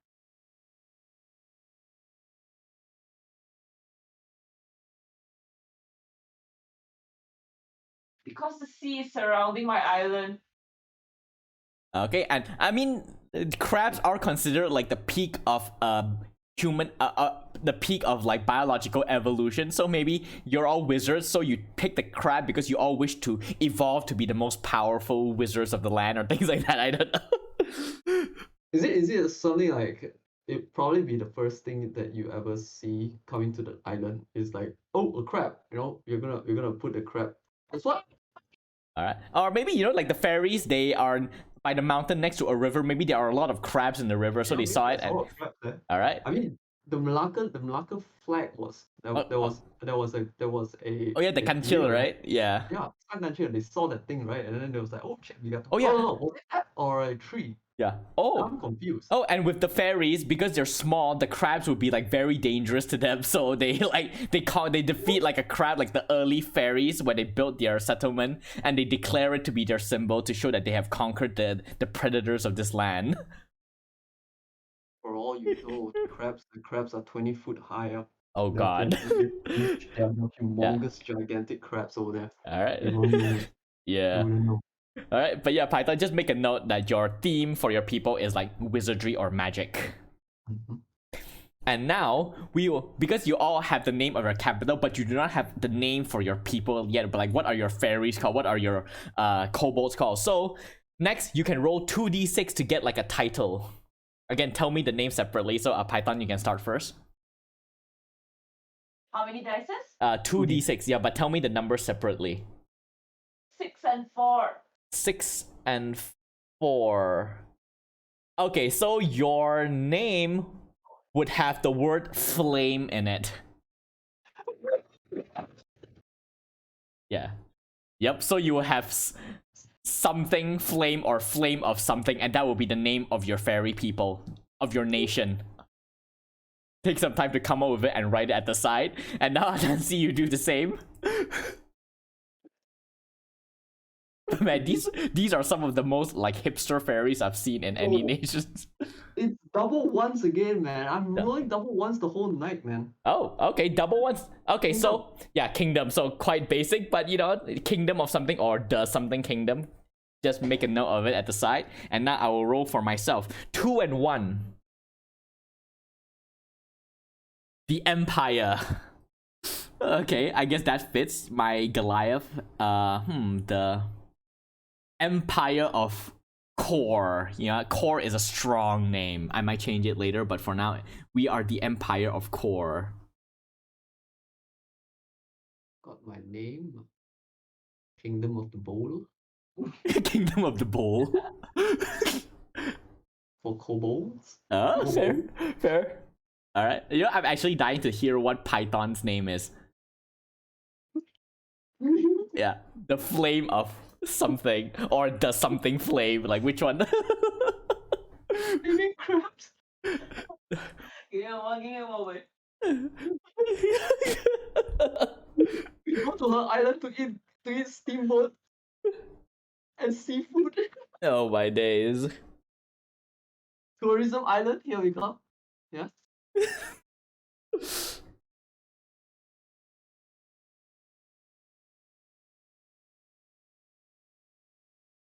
But yeah, Python, just think of a name that instantly comes to your head. Flame of. What is the first word that comes into your head? What's what?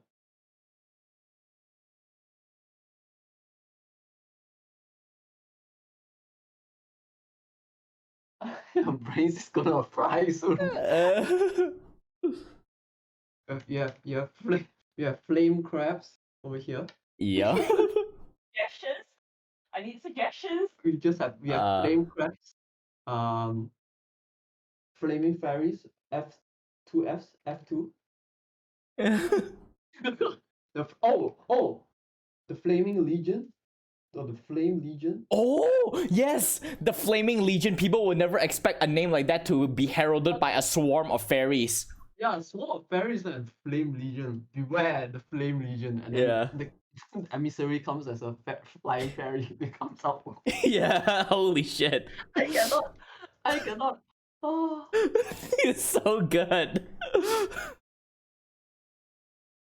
That's it. Malacca, once upon a time, St. Francis threw his crucifix to the sea to calm a raging storm. Then the crab came ashore and gave his crucifix back. Honestly, I think out of all of this, Lady Python's fairies is the most creative fantasy race I've met in a while. Yeah. Accidents do happen, man. Yep. Yeah, see, this is why this is fun, because you will come up with things you otherwise wouldn't. Mm-hmm. Right. Alright. Okay, now we come up with the leadership. So who is the person that inspire your people to form this new faction? Is it like, whether it's by war or diplomacy or feats of strength or charisma? Create a name for this hero or group and then name a nearby location or geography after this leader. It must be nearby the capital, is it? Yeah, nearby the capital or within the same region or same island. Arguably, obviously, the closer it is, the better lah. Oh crap. So the leader of my people, the one that founder. Let's. Oh my! I already got it. Okay, good. Okay, my people is the Core Empire. Their capital is Kortal. So maybe the name Core can be like, they're all very, Goliaths. They're like very pragmatic people, so their names is probably very simple. The leader of my people is Core. Core, who founded the Core Empire and the capital city of Kortal. No, actually, no, because I would need to name a location nearby. I don't want everything to be Core.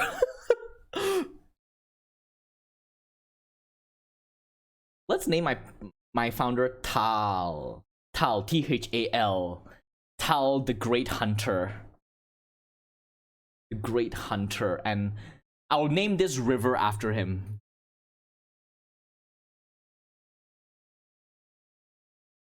Okay, draw like an arrow from this river. The Tal River. Alright, so that is the Tal River.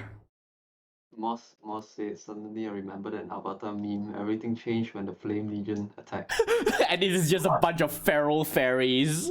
They said it was when the Fire region, right? When the Yeah. fire Yeah. region. That is why the wall was built. It was not to keep things out, but it was to use it to keep things in. Maybe the fairies have been on this land for a long time, and that wall is what's left of the nation that the fairy attacked and destroyed. Just a city, a faction of warmongering, fascistic fairies. Prime themselves on magic. Yeah. Alright, so I've named my river the Tal River after my founder, Tal, who founded the Kor Empire and the capital city of Kortal. I just literally just named my capital Bodrum, the capital Bodrum. Alright, and Name after Baron Bodrum. the founder. Need to find another B now.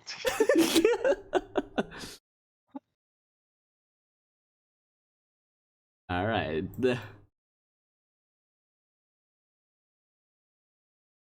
Wait, Python, I just saw your leader's name is Krablub. Kralub. And the river's name is D-Crab. Yes, I love it. Okay, so we all have our leadership. Now, okay, you all are officially finished with this part, right? Yep. Alright, now we move on to your neighbors. So each player now take turns rolling on the faction table below to choose your neighbors. So so we'll start with Python. Roll a d6. 1d6. 6. Okay, so there is a legendary monster in your region. Choose what legendary monster you want this to be, and then draw a symbol for it on the place where you think that this creature will wander around the most. Yeah. Alright, what creature do you want it to be? This is a legendary monster, like, so that means, think of it like, yeah, dragon, Tarask, Hydra, a Titan, or like, you know, the great sandworm from Dune, like those kind of things. Shai Hulud.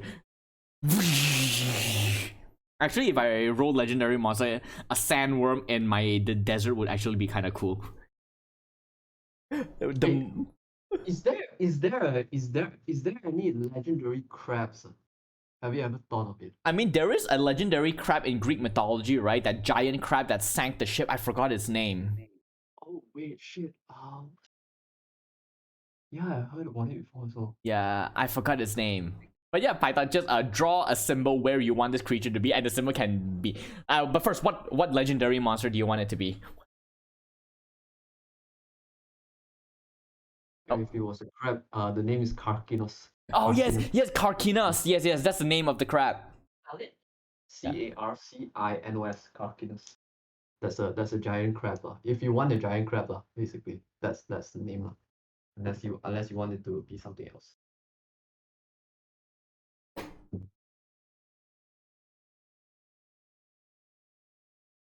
Alright, while she's drawing her giant crab, this crab is like massive, like the same size as the Kraken from Clash of the Titans.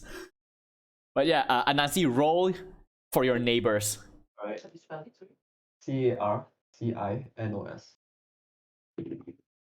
3. 3. So you have a minor kingdom. So roll on the race table again to determine the race of this new faction that is in your land. Put in the capital and then put in 1 additional settlement. Alright, so can it be on the same island or must it be on a different island? Yeah, it has to be on your island. It has to be on the island. Yes. Alright, where is the race table again? On top, is it? Yeah, it's above. So just roll it. I'll tell you what you roll. Roll 2d6 or 1? Yeah, 2d6. 2d6. That's an 8. 8. So elves. Ooh. So you can choose. Ooh, So my goodness. Yeah, so you can choose like high elf, wood elf, drow, or whatever. Yo, look at that big dense jungle right there, man. That Yeah, forest. I know. Holy crap. All Hell right. yeah. Yeah, so Hell yeah. Yeah, so put a capital and 1 extra settlement, and then of course, you can generate the symbol, color, theme, and their names. You can do that in just like while I roll my neighbors, and then you can tell me about what you created for yours after. Okay, I rolled a 2, so I have a tribe or a clan nearby. So I'm gonna roll 2d6 to determine what this tribe is all about. 9. So greenskins, orc, goblin, or hobgoblins. Let's put. I think, you know what, Goliath and orc. They're. Yes, I think I want to put an orc clan in the dense at the river, at the lake over here, sort of like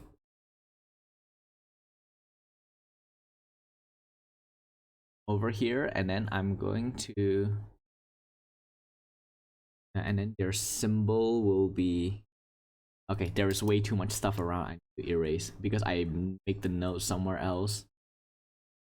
Do I need to name the high elf settlement? Yes, but you don't have.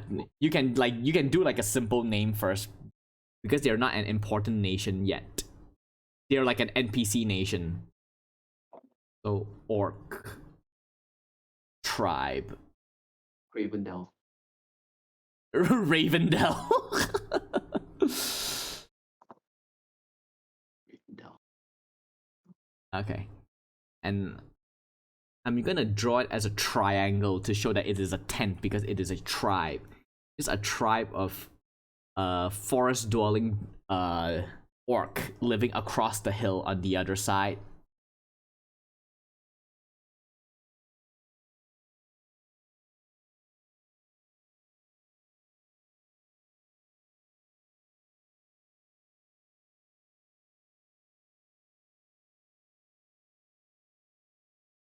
All right. So have you all done adding your neighbors? Yep.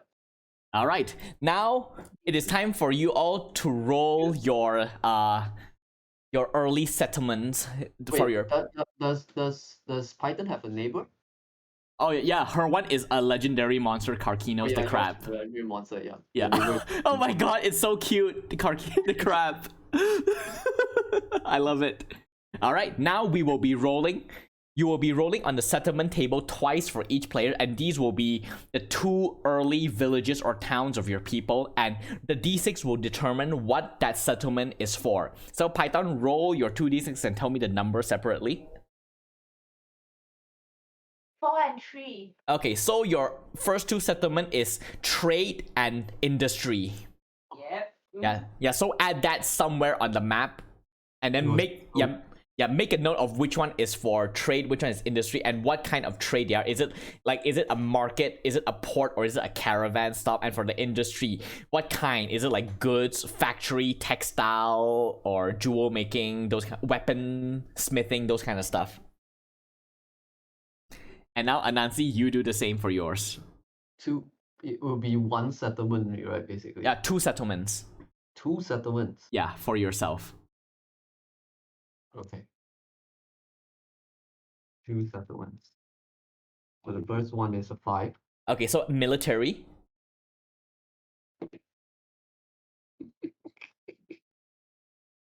Double 5s. So 2 military settlements. Yeah, bring it on. Your warmongering kobolds. Yeah. Yeah, so just put 2 settlements and give them each a name, and like give us like whether it is like a fort or is it like a barracks or a military academy, those kind of stuff. And now I will roll for myself. I rolled double 6s, so religion. My people are like, who needs industry, mining, or food industry? We just, worship gods. All right. I'm gonna draw like a temple to determine the location. Oh god, slave industry. Luckily there's no. We don't have one of those. Okay, I'm gonna. I'm gonna put like, oh, maybe a temple nearby. I'm gonna do like, nope, that's not it.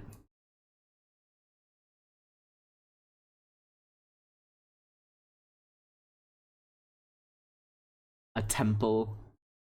This is like a, a temple settlement next to the oasis to worship the god. BT Ened. I'm just gonna call it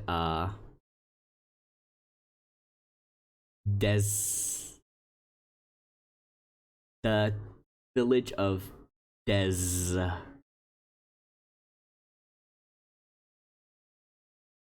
Nah. Of Demar. Yes, Demar. Let's go. And then another temple. Let's put it by the delta over here.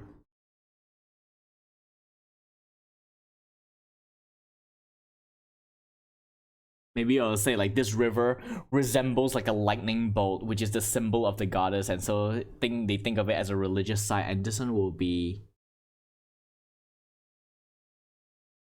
Fell. Yeah, I'll just call it Fell for now. Very pragmatic names for these locations. But yes, I have my 2 early settlements. I have no resource at all. I just have, but I am a very pious people.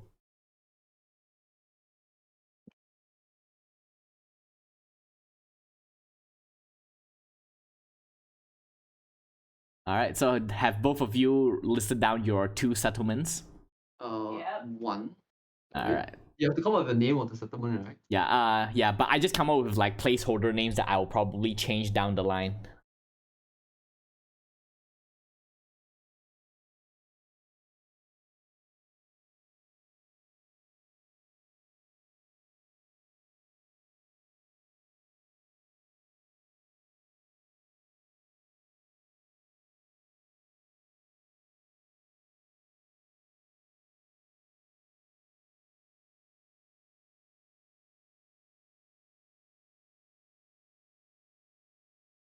Okay, so Python, you have a sand industry.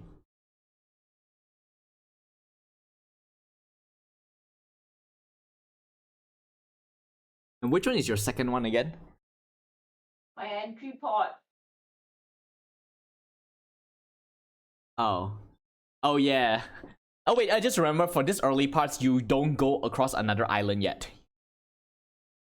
You're still really? you're still in your starting island. But I guess if you already draw like yours. Fine. Yeah, No, I'll keep it there. no wait, yeah, your place is still there. It's still in the same island, what? The one you're erasing, Anansi. Yeah, I have one on the other side. Oh. I have Casadum on the other side. Oh no, wait, that one can stay there because that one is a location that we generated before this section. So it can stay there. It's just the settlements must be on your starting island. Yeah, this was the settlement. Oh, Kasadu, I just realized. You know what? It's going away. Alright. Yeah, sorry, I forgot to tell you all that. I'm gonna put placeholder first. Yeah, settlement 1. Oh crap. Yeah, Kasadu. I guess you're gonna bring Kasadum back in a future date. That's a great name. Okay. Alright, so your port is trading with the entry port, the ancient wall. Oh, and just you can also like add like roads to connect these early settlements. Oh, okay. Alright, what? Yeah, you can you draw roads to connect the early settlements. I'm gonna use gray, the same color as Canyon for it. I'm gonna use Roads. Roads. yeah. How? Because yours is over the sea. Yeah, that's why So at the basically you're supposed to do it on the same island, but fuck it up because you're doing it in a way that it's how to say. oh shit, I accidentally put a couple of dots on your. Oh wait, never mind. But yeah, you can just draw. I mean, you can basically move your port to like somewhere here, you know, at this area. That way you can still trade with entry port, but then just across the sea. So it's like a middle point between your kingdom and entry port. That way you are able to draw the roads that will connect your lands together. From settlement 1 to settlement 2, the road passes through the dreaded forest of Revendell. Ravendell.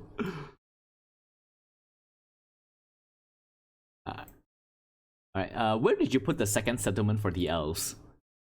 The second settlement is directly inside the forest, which is the star. Then where's the capital then? The capital is on the right side, the house. Oh, I thought that was your kobold. Yeah, the kobold is the main capital. Oh no, I was talking about the elves, the minor kingdom that you rolled. Yeah, the minor kingdom is the star.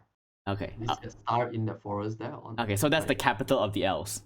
Yeah, that's the capital of the elves. Oh, you need to add one more settlement for the elves.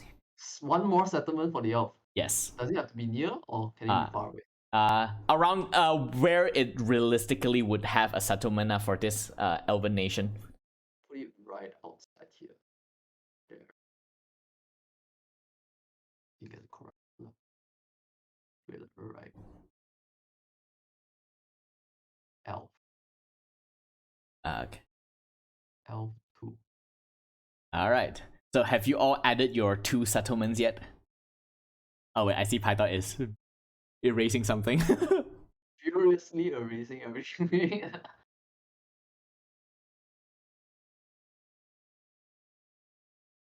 Oh god, I just saw Jerry. That's what I know what you're trying to do, and I fell for it. But you know what? I will do it.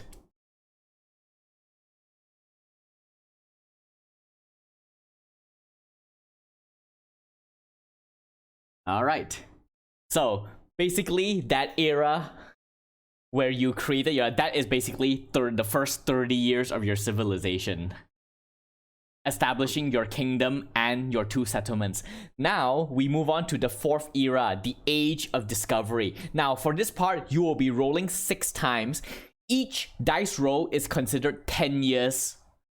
So just like in your notepad, make a note of all of these different segments, and then when you roll a dice, depending on what happened, just make a note over there, just so that you have like a timeline of your empire's history.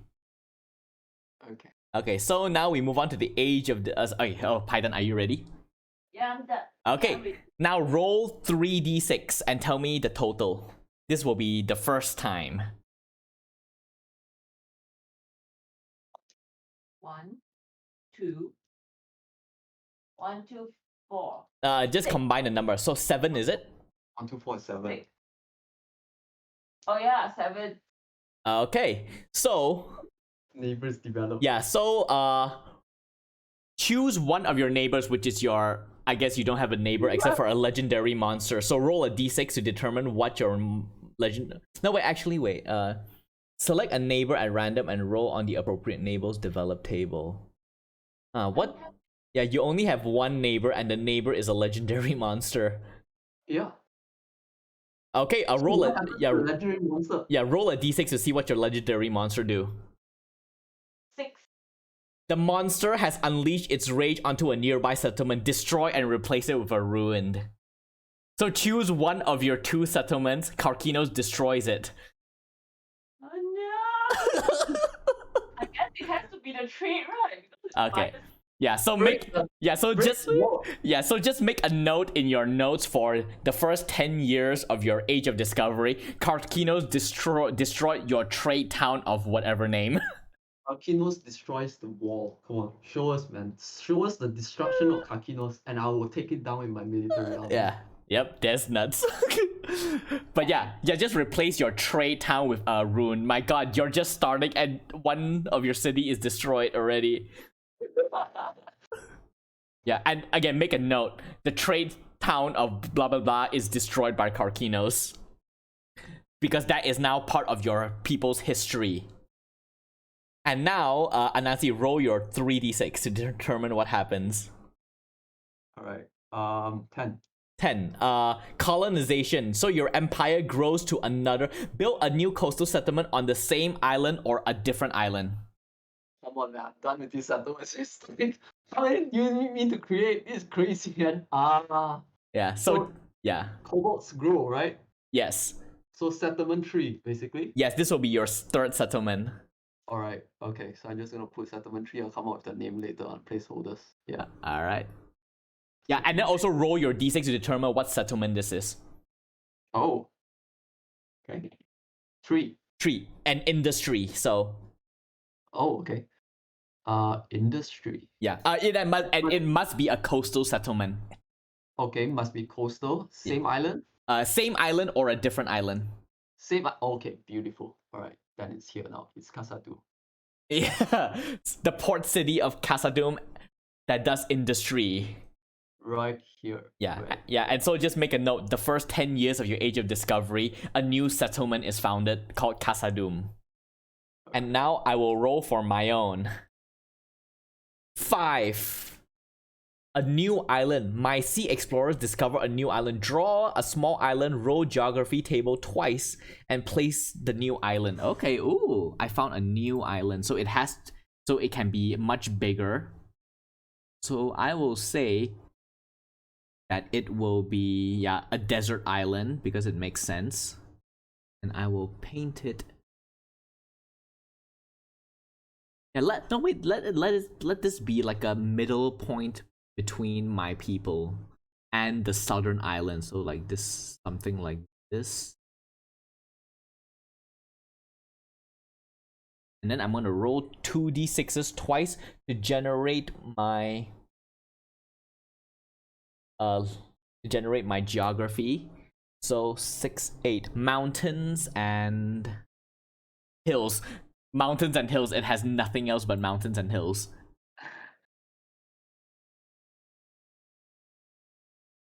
So let's put like hills along this side, along the edges, before it transitions into like a mountain in the middle. Yeah, so this is a very rocky mountain. And then we will name this island Leshy, after the explorer that founded it. Leshy. Okay. The island of Leshy is founded in my first 10 years. Island of Leshy is founded by Leshy the explorer. Alright. Now, Lady Python, roll 3d6 again to determine what happens in the next 20 years of your world. 8. Okay, altogether 8, is it? 3d6s? Yep.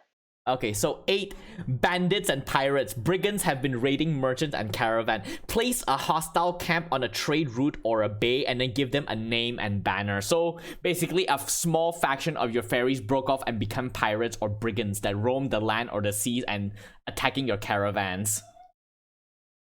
So along because you don't have any ship ports in other islands yet, so choose these roads. Just select one of the roads and put like a skull or something and then give a name to these ferry brigands that has been robbing your caravans. My god, Lady Python's world is like becoming ever more and more dangerous with each dice roll. First, Karkinos destroys one settlement, now there are brigands about. Villains, man. Yeah, actually it would make sense for the skull to be like on the top side because the trade route, your trade town is destroyed. There would be no point for brigands to be there.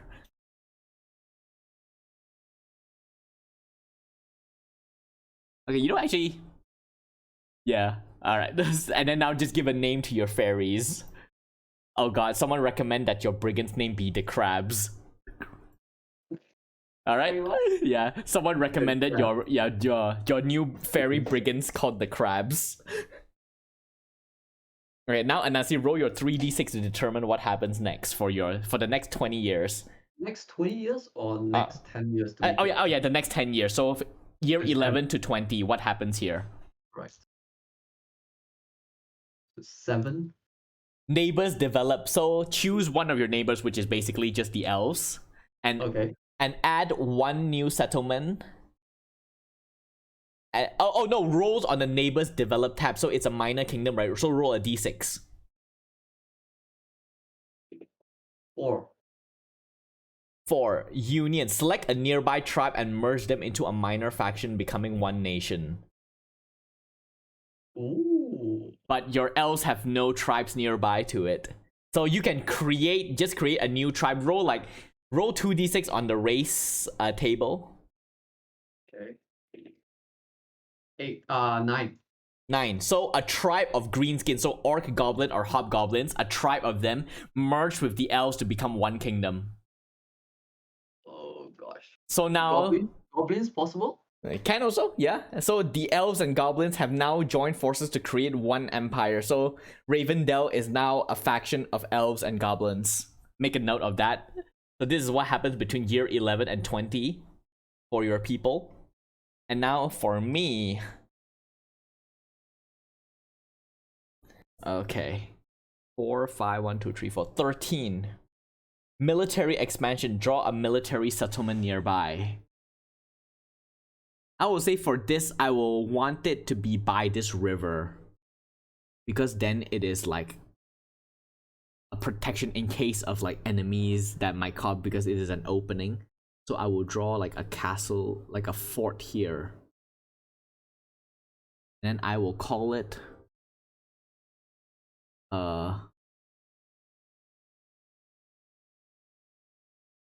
Fort Kesh.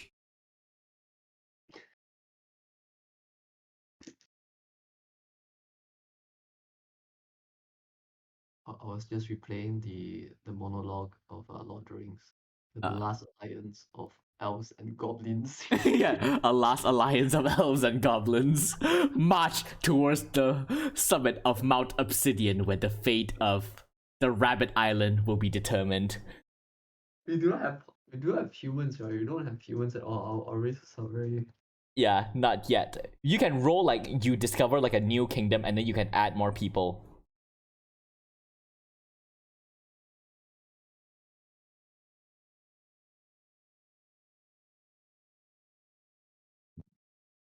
All right, Python, have you created your brigands? Oh, you actually call them the crabs. All right, now to roll another 3d6 to determine what happened during year 21 to 30 of your world.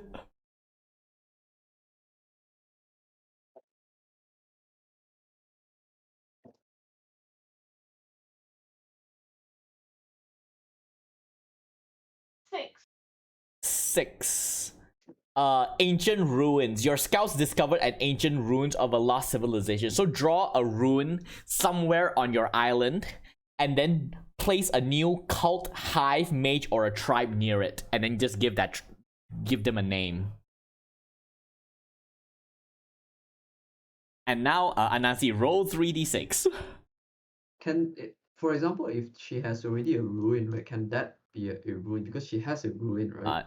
No, because this is a new ruin that is discovered. Ruin that's discovered, alright. Yes. Not the one that Yeah. was destroyed. Yeah, and then there will be a like I mentioned, there will be a cult, hive, a mage, or a tribe that is nearby that probably utilizes rune for some means you don't know. So yeah, just draw the runes and then add one of those like I said, cult, hive, mage, or tribe near that rune, and just give it a name.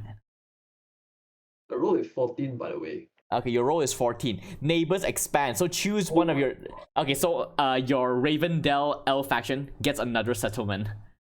Oh my goodness. Yeah, so roll another d6 to determine what settlement it is. So it's a elf and goblin settlement, basically. Yes. Right. Roll a d6 to see what settlement it is. Yeah, what type of settlement? 4. 4, so it's a trade settlement. So a market, a port, or a caravan. Okay. Okay, now for my turn. I rolled 13. Military expansion, I built another fort. Another, let's say I build it. You're supposed to put a cult mage there or something. Yeah, or a hive. If you want some like inspiration for what it can be, scroll up to neighbors in page oh god, what page is it? Page 9, I think. Yeah, go to page 9. Look at the neighbors table. So you have like inspiration for what a hive, tribe, mage, or cult can be, and then just choose which one you like the most and just put it where nearby the rune. Okay, I think instead of a fort, I'm gonna add a watchtower like in the middle of the desert. Like so something like Weathertop. Just station. So basically, if you go into, you imagine yourself in an adventure, right? You find yourself in this ancient ruins, and then Indiana Jones it, right? And then when you go deeper and deeper and deeper, and you found this like secret door or something like that, and you open it, and inside is all just infestation of like worms or something that you have never seen before, something like that. So what you want there when you open that door, what do you want to see there? Watchtower of Some beach, something the devil, some more crabs poking. Zark. Of Zarkan. Of Zarkan. The watchtower of Zarkan is built. I am so militaristic right now.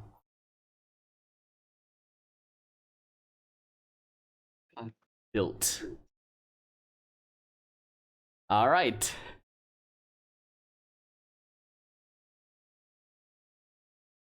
Alright, Python, so where did you add your new ruined? Oh, down there. Ancient ruins. Yeah, and then, yeah. So which one are you choosing to add nearby? So hard. Yeah. If you want, you can just roll like a d4 and I'll tell you which one it is. Okay. 3. Okay. That would be a magic user. So choose like a mad mage, a necromancer, a druid. They live nearby this ancient ruin. So which one do you want to reside nearby the ruins? Necromancer. Alright, so just make a note where the necromancer is staying and just draw like a symbol for it. You can even give it a name if you want, or if you want it to remain mysterious, just put the necromancer. Oh my god, a necromancer near an ancient ruin. Dol Guldur Sauron in The Hobbit. It's happening. It's happening. Sauron's rise is imminent. He's settled at the ancient ruins of, I don't know what name for the ruins. You can come up with that later. But now, Lady Fighter, roll for year 40 of your people's history.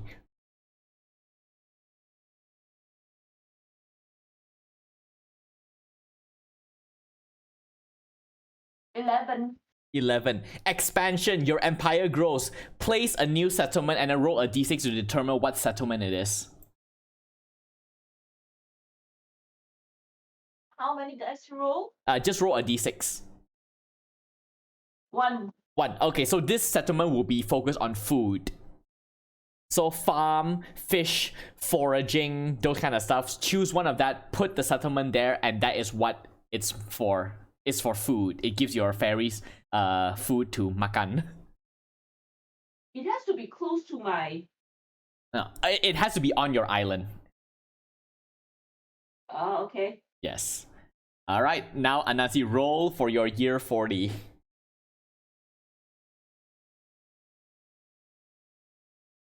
13. 13. Military expansion. Build a new military settlement nearby. And then just give it a name. And now I will roll for my year 40. 5, 3, 10. Colonization. So build a coastal settlement on the same or nearby island. It can be another island, right? My military one. Your military, yeah, it can be on, so long as it's on your quadrant of the map. Okay. Okay, I'm gonna build it on Leshy, a new, like a barracks, like a forward outpost. Time to do something with the neglected island. Yeah. I am slowly ever moving towards this paradise to the south. I'm gonna call this the what name?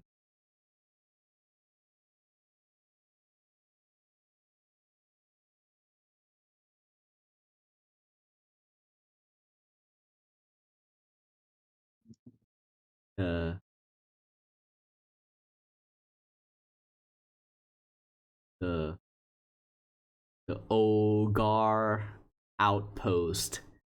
Just so you know, for the last 30 years of my people's history, I've just been building military forts. Just military expansion. Post is built on the island of Leshy. Alright. Now back to Lady Python. Where did you put your new the fish icon? I love it. So now roll for your year 50 of your people's history. 1. 1. Wait, how do you get 1 from rolling 3d6s? Ah. 11. 11. Expansion. Roll another d6 to determine what your new settlement is. After your disastrous attack from Karkinos, you are now expanding, even with a brigade. 4. 4. So this is another trade town. I guess to replace the one that was destroyed by Karkinos 30 years ago.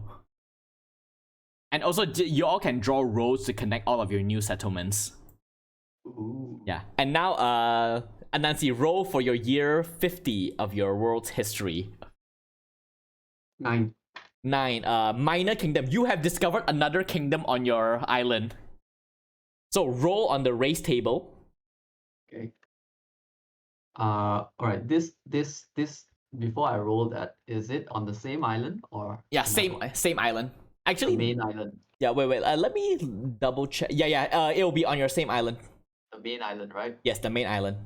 Okay, another kingdom, right? Yes. Okay. Roll a d6. Yeah, 2d6 to determine the race of this new faction. 7. 7. Humans. Finally. Okay. Now you will put 2 settlements for this new human faction, give them a name and a banner, and choose one of those 2 settlements to be the capital. And then you can also roll the d6 to determine what kind of settlements they are. Only for the non-capital settlement, so just roll 1d6. 5. 5. So that is a military settlement. So 1 capital and 1 military settlement for this new human faction. And now I will roll for mine. 6, 5, 14. I think I roll 14. Neighbors expand. Choose 1 neighboring faction and add a new settlement for them. So my orcs that live on the other side of the wall, they will expand to get another. I will say they will settle like maybe further down the river here. So there are now like their tribe is growing, and now they have maybe like one of the children of the chieftain decides to break up and found their own tribe like further down the river, just expanding. Not really a kingdom yet. Okay, let me just make a note. The orc tribe spread south. The age of core expansion, the core expansion. Yeah, basically, all of my expansion is basically just temples, temple villages, and military settlements. So my people are religious and militaristic. I am basically the Crusades. My people went from a hunter nation to basically the Holy War, the Holy Roman Empire. This is what my people's become. Alright, now Lady Python, roll a 3d6 for the final year, the final decade of your people's age of expansion. Of discovery, I mean.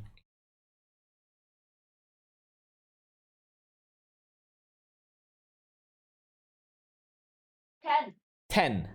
Colonization. So build a new coastal settlement on the same or a nearby island. So you can choose another island on your quadrant of the world and build a coastal settlement there. And then you can roll a d6 to determine what settlement it is. Number 2. So you have a mining coastal settlement in you can either put it on your own island or to another island. So you can put it on the Rabbit or you can put it onto the Sun Island, so long as it is a coastal settlement and it is a mining town. Alright, and now I can see The walls along that small little island there. The capital shall be named something that rhymes with bleep. Wait, with what? With bleep. Oh With my. bleep. Helm's Bleep. The return of the humans of Helm's Bleep. Alright. Yeah, but yeah, roll 3d6 for the final decade of your Age of Discovery. Right. 12. 12. Hostiles. Your explorers make contact with hostiles. So roll on the neighbor's table. So roll a d6. Okay. 3. 3. So you have another minor kingdom. Okay. Okay, so roll on the race chart. Must it be on the same island? Yeah, must be on the same island. 5. Okay, 5 is reptilian. So choose lizard folk, kobold, snake folk, or dragonborn. This is the new hostile settlement in your island. The new hostile settlement. Yes. So do the same thing as you did with the human. Give them a name, give them one capital, give them one settlement to roll a d6 for, and they will be hostile to your kingdom. Alright, so the settlement would be 5.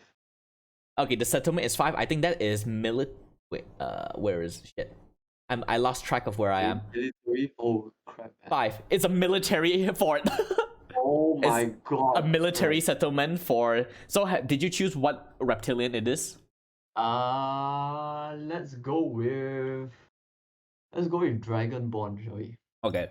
So Kingdom of Dragonborn hates your kobolds. So one capital, one military settlement, and then give them a name and banner. But yes, in your final years of the Age of Discovery, you made a new enemy. Yep. They are finally the mirror image of the human capital. Yep. Bleeps deep. Bleeps deep. Okay, now Bleeps deep. Wow. Okay. Oh my god, I rolled 13 again. Another military expansion. I built another fort. Look, so just so you know, Age of Discovery, you roll 6 times. I rolled 13 5 times. So I have 5 military settlements. Oh no, wait, I rolled it 3 times. So now will be the 4th time. Well, I guess that will give me an opportunity to put another outpost into the southern island. I will put it here. Oh shit, wrong.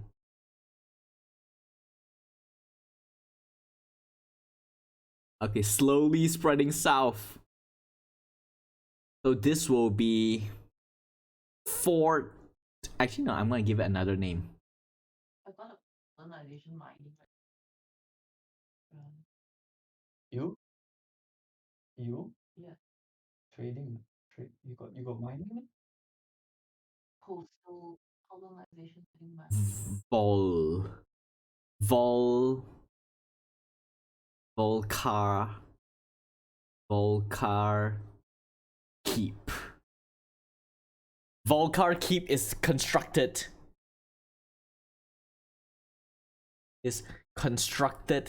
In a southern island. Alright. And with that, we have finished the Age of Discovery section of the map. Do you all have anything else you need to fill out before we move on to the next section? No, nothing, man. Alright. Alright. Next up, we move on to colonization. So your factions have fumbled out into the world as forming nations. So in this section, you will be discovering some of the important people vital to the development of your empire. So each of us will be creating 3 important figures in your people's history, and then you will name 3 different locations or geography in your map, on your island, or in your region after these 3 people. So Python, roll 3d6s 3 times to determine the occupation of this historical figure. 6. Okay, so the first person is a poet. Okay. Alright, roll another 3d6. 5. The second one will be an artist. And now roll 3d6 again. 4. 4. A sculptor. So a poet, an artist, and a sculptor are the three important people in your historical culture. So just create like a short, just like one line as to why these people are important to your faction's history, and then name 3 locations in your region after these 3 people. So one for each of them. And then like in your notes, you can just say what did they do to earn this privilege. And now Anansi, you do the same. Yo, she's so lucky that she got all like almost the same thing. Like all in arts, like sculptor, artist, and poet. Yeah, she Yo. wrote 4, 5, and 6 basically. No, it's all in the same group, man. You can just say that they all contributed to some art. Like, Yeah. rolling first one. 11. 11, an explorer. Okay, roll 3d6 again. Let me just write that down. It's like, first one is explorer, right? Yes. Right. Next one is 8. 8 is a historian.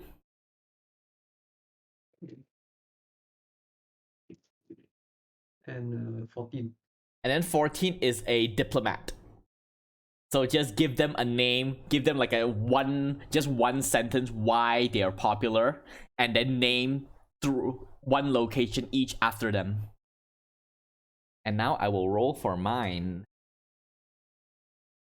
11. So mine is also, the first one is an explorer. The second one, 6, a poet. It would be really funny if I don't roll any military leader for my 4 military settlements. 10, a city leader. Okay. Okay, now to come up with names for them.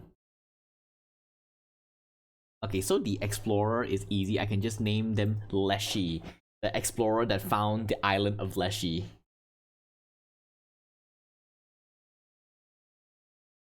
And then the poet will be Korkal, the poet. One of the descendants of Kor, or rather just one of his children, because it's only been 50 years, who wrote some stories about the people, and I will name the hill after him, Kortal Hills.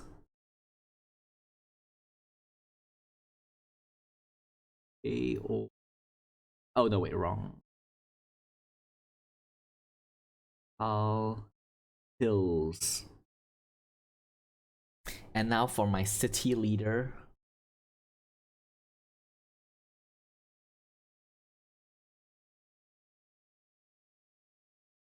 What kind?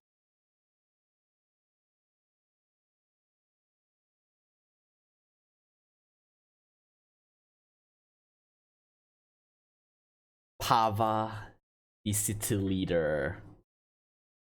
Pava, the city leader, and he is basically the Pava. No, Pava sounds more. So she will be the one to found the religious city of Demar. So we will name the desert after her, the Pava Desert. The Pava Desert.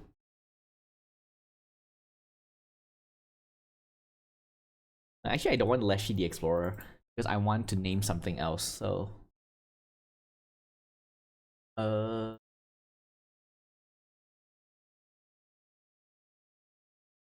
Maveth. So this southern island will be named after the explorer that led the military envoy there to build Volcar Keep, and they will name this island after her, and it will be Maveth.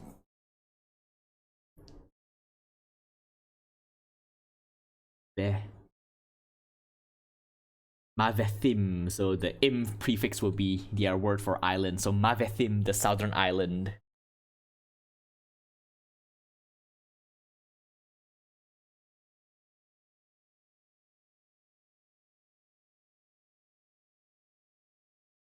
Alright, so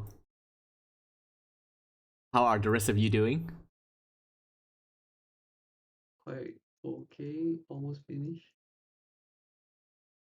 Wait, Sandy Sculptors. So the name of the person is Sandy. Yep. I love it. All right. So what are the other ones that you name? I need to zoom in. Next to the Lake of Youth.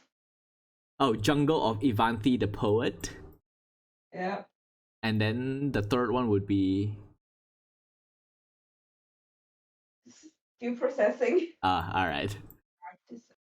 So the Isle of Archimedes. The Isle of Archimedes, which is my historian, which will tell you the story of the first settlements, the first kobolds that arrive here. Nice. Right. Wait, I saw Crumpus Canyon. Crumpus Canyon, right?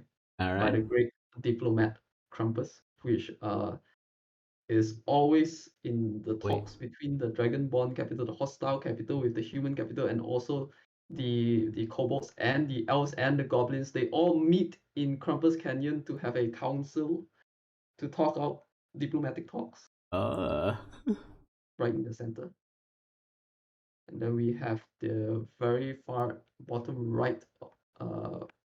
We finally name our Isle of Bornambus at the bottom right.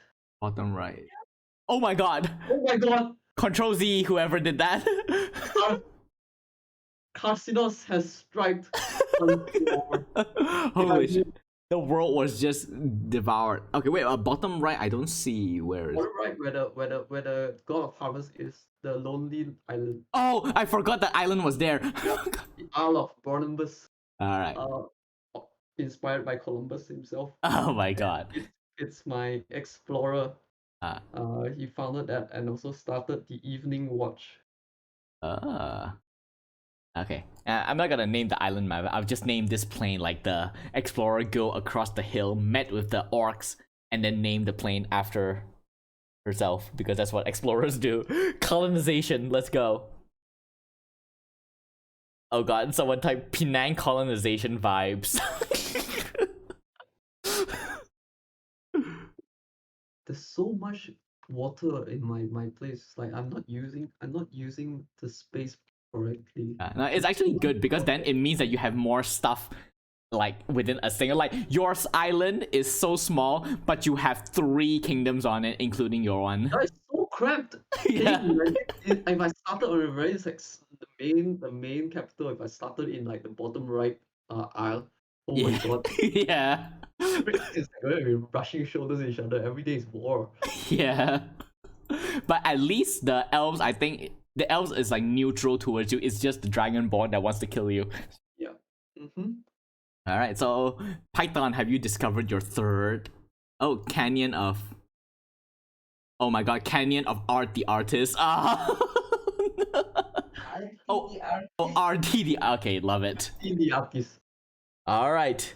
And now we have one final thing to do for this section, and it is prosperity. So every empire have like one distinct good service or profession that distinguishes them from their nation. No, it's like, you know, when you think about Canada, maple syrup, you know, that kind of deal. You think of Britain, you think tea. So choose one thing that your nation is known by the other kingdoms. So roll Python, roll 3d6. I want it to be crab sticks. We'll see what the dice say. 12. 12. A type of food, crab sticks. You said you want crab sticks and you rolled food. Perfect. All right, so that is what your nation is known for. Now, Anasi, roll 3d6 to determine what your kobolds are known for. The thing that they become prosperous with. 11. 11 is metal industry. Oh my god. Hell yeah. Hell yeah. Mine is 9, fine carpentry. Okay. My prosperity is fine carpentry. Prosperity is carpentry. So my nation of hunters, who is both religious and basically warmongering, are known for their chairs and tables and cupboards. IKEA, you mean? Yeah. All right. Now we move on to the Age of Empires, and here we will also roll 6 times for 60 years of events. So Python, roll 3d6 to determine what happens. First 10 years, right? Yeah, this will be the first 10 years. After the 60 years. Yes, after the Age of Discovery, which is the first 60 years. 15. 15. Gifted Academy. Your empire has cultivated a new craft, art, or ability. Are they spellcasters, researchers, monks, druids? Build a new academy, sanctuary, or library for this group and place this new settlement. So create a new settlement that revolves around this new academy or sanctuary or library that you have built. And you can choose what is it, whether they're like about spellcasters or monks or druid or any kind of art or craft or magic or abilities. So just create it, give it a name for the settlement and also a name for the academy, sanctuary, or library. And now Anansi, roll for your first 10 years. 14. 14. Military power. Your empire needs stability and security. Create a fort, a city wall, or a border wall, or a barrack settlement. Can I conquer the one that Python has created? I No, I mean, can't see that, right? Alright. yeah, no. Oh, I Alright. mean, you have Casadum, so you can choose to build around. You just cannot build into her land. Wait, let me look at this. Expand perhaps. Oh, okay. In this era, I can turn off the line. The line no longer matters. Alright. You can now place things everywhere. So you can either choose for this new fort to be placed anywhere. It can be a wall. It can be a military settlement. It can be a fort. Or it can, you can just be, just like the Great Wall of China. You can build it in your land if you wish. You turn your attention to the bottom right, Isle of Barnabas. There's an evening watch, right? Yes. This is where Nice watch. actually is where the White Walkers will come. I will build my fort here. The fort shall stand. Something Barnabas sees something in the sea in the east coming. All right. The evening one. It just hit me. It just hit me what it is. All right. Now I will roll for my first 6 years. 6, 3, 9, 10. Expedition. A fleet of ships or military caravans set off to gain a foothold in distant land. Place a new coastal fort or frontier outpost in another person's home region. So I will go and settle.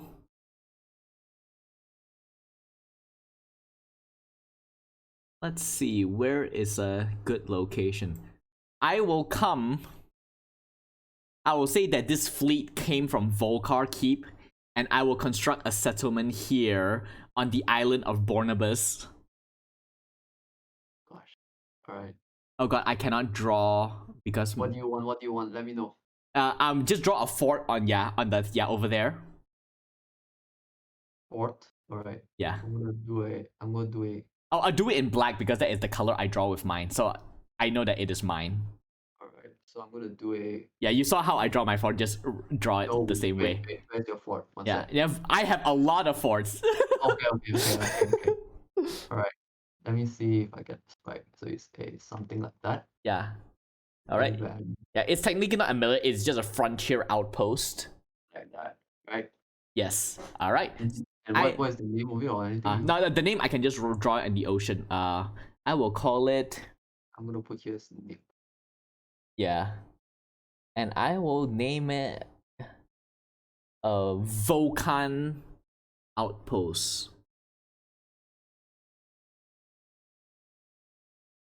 All right. Yes, but now I have gained a foothold in your lands. You need to have a tour at the Wall of Curiosity. Oh There is something we see. I'll tell no. you later. All right. Summer is Okay. coming. All right.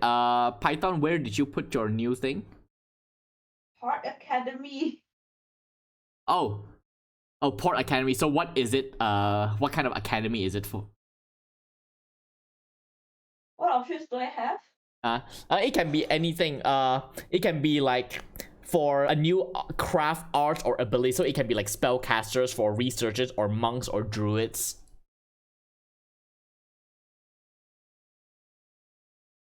Pharmaceutical industry. R&D. I'll go and research. All right. So I'm guessing arcane research, right? Because your fairies are like focused on magic. Yeah. All right. Yeah, so just make a note, it's arcane, and now you can roll your 3d6 for the next 20 for year 20 of your world.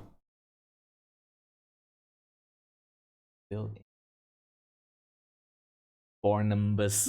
Bornumbus. Volcan outpost built in Isle of Bornumbus. What did you roll? 7. Hostile attack. A nearby hostile force has attacked. Destroy a fort or settlement and replace it with a rune or claim it for the nearby invading faction. But the only faction you have on your side is is Karkinos, right? Where?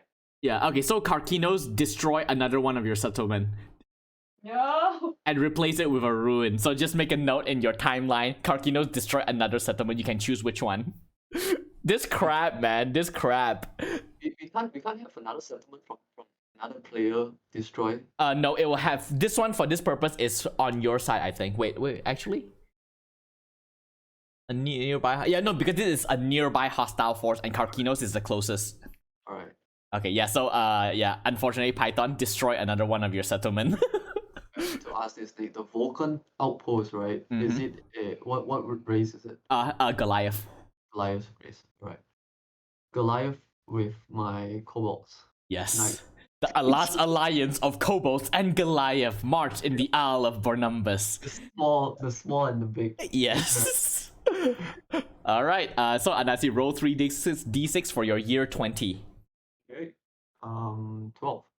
12 is prosperity. So people flock to your empire, grow your city, add more farmland, draw ships in the port. So basically every one of your city, if it's a village, it's now a town. If it's a town, it's now a city. If it's a city, it's now a mega city. So basically all of your settlements prospered and then build one monument or construction to show off your wealth. And then it can be this monument or construction can be inside one of your settlements or it can be outside and anywhere on any of the islands. And then name the nearby region where this construction or monument is built after the leader of your people at that time period. At that time period. Yeah, so you can either use the same person because currently only 110 years have passed since the founding of your nation. So maybe like their child or something can be the new leader or something. Alright, to show off my wealth, I'm gonna build one of the most iconic things, I would say. A Statue of Liberty almost on a separate island right in the middle of where. Oh god. Can I just say that I rolled war? Oh my god. So I am attacking someone. Select a settlement not owned by me and roll on the war table. So unfortunately the closest one is Evening Watch. Yo, we cannot fight each other right now. Summer is coming, alright? Something is coming, I'm telling you this, man. Yeah. This is exactly the plot of Game of Thrones. We are fighting among each other. We need to stop. Exactly. So my core empire attack the settlement of Evening Watch. So I'm going to roll a d6 to determine whether I succeed in this attack. Okay, so I'm gonna roll a d6. I rolled a 4, so it's a successful assault. The Evening Watch now belongs to me. Okay. Okay, great. Alright, great. And after a short siege, it is taken. So yes, so for now, during this... Do I get advantages since I'm a military my freaking all my settlements are military, all of it. I am also a military base, but yeah, no, for now, so it basically only I roll. So if you roll war, you can attack and try to take back Evening Watch from me, and you roll d6 to determine if you succeed or not. Right, sure. Yeah, so just make a note in your timeline that your people have been attacked by me. Alright, and now, Python, your turn to roll 3d6. So, which settlement was destroyed by Karkinos? Cravenport. Oh, damn it. All of your port cities are in danger. Yeah, now roll 3d6 for year 30 of your history. 18. 18. Yep. 18. Yep. Oh! Revolution. Rebellion. Half of your empire has split into a new faction. Give them a name and banner and treat them as a hostile neighbor. Oh no. So take all the number of settlements you have, divide them in half, and then choose which half remains as your Flaming Legion, and then choose the other half to be a new faction and give them a new name and banner. My god, the island that has the most war and strife and destruction right now is the Fairyland. Alright, so for year 30 of the Flaming Legion, the fairies, revolution has happened and they split into two factions. And now Anansi, roll for your year 30. Oh, hello there, Cheryl. Welcome to my fantasy world building game where me and a couple of my friends roll dice to determine the history of our world. So Anansi, what did you roll for yours? 11. 11, expand. Your empire is growing. Roll a d6 and then place a new settlement anywhere on the map. Anywhere on the map. Yeah, so roll a d6 first to determine what settlement this is. 4. 4. So this will be a trade settlement and you can place it anywhere on the map.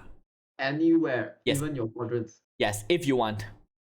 Like within reason, like if it makes sense for your people to settle there as a trade settlement, you can do it. Okay.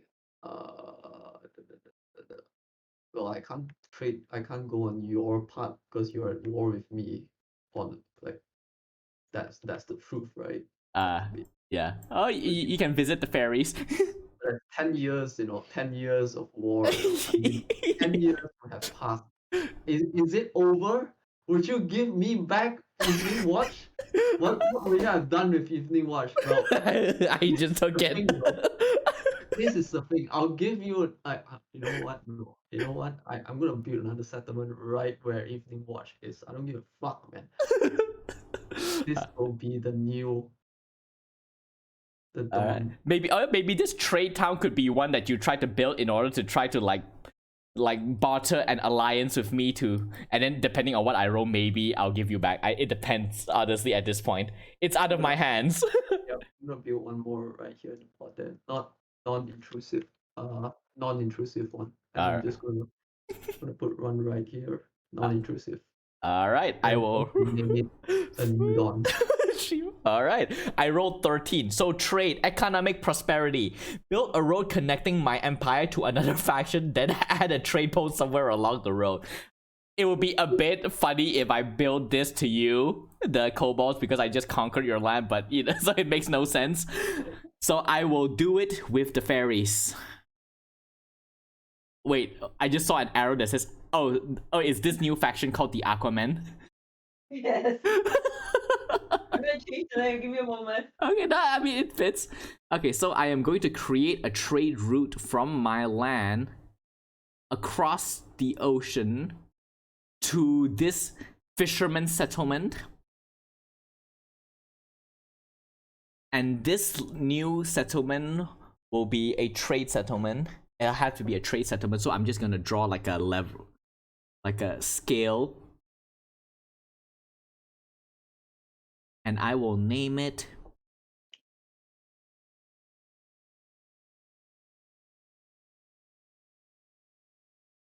Quarry Lokag.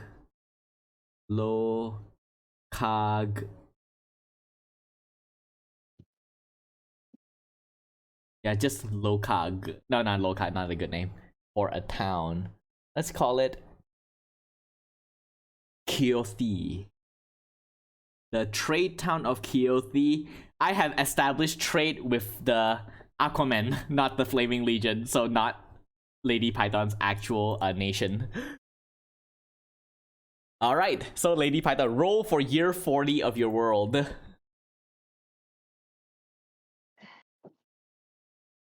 Oh no, it dropped. Wait. You roll dice like this. You need to roll dice. Roll. 12. 12. Prosperity. People are flocking to your empire. So grow all of your cities and your settlements only within the Flaming Legion. So your cities become mega cities, town becomes cities, villages become towns, and so on. And build a monument or construction either within one of your settlements. Just make a note where this construct is built, or if you're not building inside a settlement, just draw it out in one of the lands and then name the nearby geography after the leader of your people during this time period. And now, Anansi, we're back to you. Right. 40 years. Yep. That's 8. That's an 8. War. Your army is marching. Select a settlement not owned by you and attack it. Do you want to... Alright, so roll a d6 to determine if you take back Evening Watch. 2. What did you roll? 2. 2. Failed attack. Defenders fight off the attackers, maintaining control of the settlement. Oh god. So in our... This is year... We have been at war for 20 years at this point. And you finally attack, but Evening Watch remains under my control. Shit. Alright. So I will also make a note. So this was year 40, right? Okay, so... What's the name of your Cobalt Empire again? The name of the whole entire thing? Yeah. Kingdom of the Bold, is it? Kingdom of the Bold, yes. Yeah, okay. The Kingdom of the Bold attacked the Evening Watch, but failed to take it. Okay, it is now noted in my history. Okay, now 4, 2, 4, 10. Expedition. A fleet of ships set out to gain another outpost somewhere else. And I will put this frontier outpost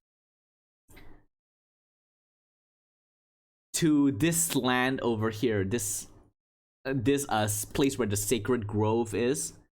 So I'm gonna draw an outpost here, and I'll call it Reva. Reva's Reach. So this is not really military, this is more of an exploration. Reva's Reach is established in the southwestern Isle. Alright, now we are back to you, Python. So where did you build your new the Monument of Finn? 40. Alright, so the nearby region, what did you name it? How do you name it? I just expanded from my original headquarters. So you can say that you can... So this monument is built inside your capital, is it? Or Yeah, you can consider that it's at the site, the newly expanded area. Alright, so I guess you can name the plains like, to the north of where the monument is after Finn.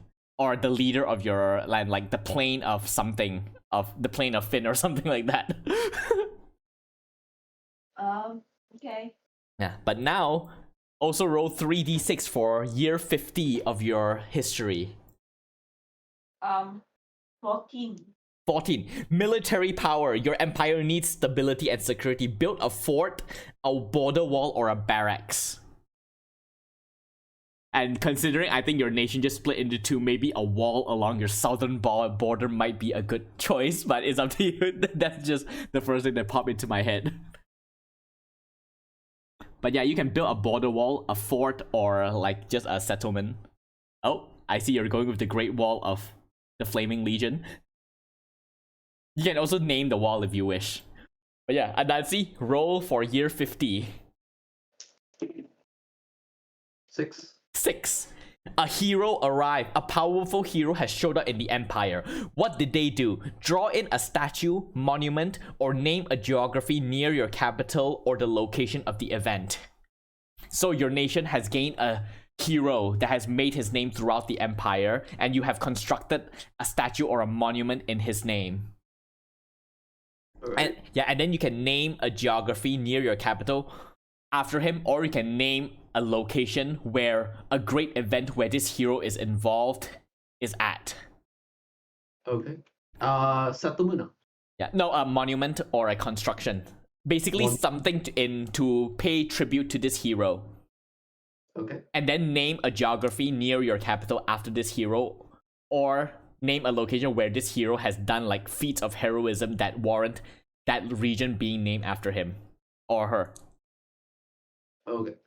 All right, now I will roll for mine. 6-3. I wrote 11. Expand. Okay, so I will roll a new settlement. So that's 5. Oh god, I think that's military. Please, I want something that's not military. It's been military all this time. Okay. I'll just say for the purposes of this, I will build a military outpost over here to support the war effort at Vulcan's outpost and Evening Watch. I will call this VMAC Redoubt. Okay, VMAC Redoubt is constructed. VMAC Redoubt is constructed to the east. Alright. And now, after the Flaming War is built, Python, roll for the final decade of your people's history. 9. 9. Neighbors develop. So select a neighbor at random, which I think you just have Karkinos. So roll a d6 for Karkinos. 4. Okay, fantastic stories are being spread about the monster. Add it to the list of gods and select a domain and symbol for it. So Karkinos is now a god in your region. So it already has a name. So give it a name. Actually, I'll do this with you just so that it is simpler. Okay, roll a d6. 6.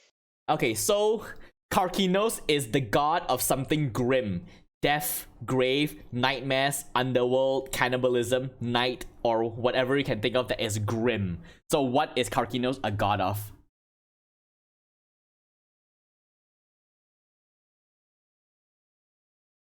Like, that means like after like...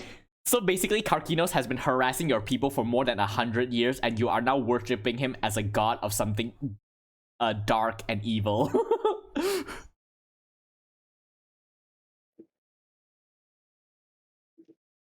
Alright, yeah, so choose so which of the grim do you want Karkinos to be a god of? What are the options again? Something grim. So anything that is dark or evil. So like death, nightmares, underworld, grave, night. God of Death. Alright, so Karkinos is now the god of death for your people. Yeah, so just make a note of that. And also, roll a d6 for the symbol of Karkinos. 2. 2. So a tool. It would be funny if you choose a scythe for this tool. Is Karkinos dead? No, Karkinos is still alive. It's been alive for more than 100 years and harassing the Flaming Legion so much that they're now worshipping it as a god of death. Okay. It is a death domain god, and its symbol is a scythe, I think. Unless Python, you want to choose something else. So long as it is a tool of some kind. She wants it as a scissors. All right, oh yeah, that works too. The claws. Snip. Yeah, and then just put like scissors is a symbol. The book of Karkinos. And Yeah. you open the first page. the sound you hear. Snip, snip. Oh god. Volume 1. Yeah. And then roll 2d6 to determine a sacred site for Karkinos. 2. 2. A bottomless pit. So draw a bottomless pit somewhere in your region, give it a name, and that is the sacred site of Karkinos. Alright, next up, Anansi, roll for your final decade. 12. 12 is... Oh god, I gotta scroll back all the way back down. 12 is prosperity. Grow your nation again. Add more farm. Yeah, so all of your cities grow. Again, more farmlands, more ships. Draw a new monument or construction to show off your wealth and name a nearby geography after your leader. After my leader. Yeah, so even though you're at war with me, your nation is just continuously growing and prospering from the war for some reasons. For some freaking reason, man. Holy shit. Know what Yeah. I'm gonna do? I'm gonna. What is that? What is that monument that has that was in Lord of the Rings where you have two. Oh, the two hands, right? Yeah, Oh, that the Argonath. Sorry? It's called the Argonath. Argonath. Yes. Oh, so that is gonna be your monument to your leader.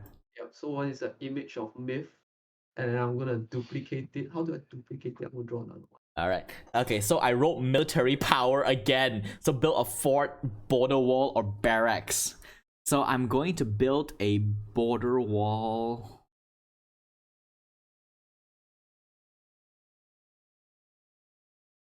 No, I'm not gonna build a border wall. I'm gonna build another fort over here. Because I think at some point I will learn that your people come from the north and I'm worried about an attack from there. I'm not even bothered about the war right now, man. Yeah, I know. I mean, this is just for my people because I have not rolled a single prosperity, so my people are not that is not as prosperous as yours.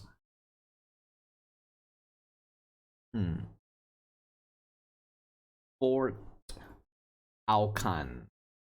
Fort Alcan is built for my final year. All right.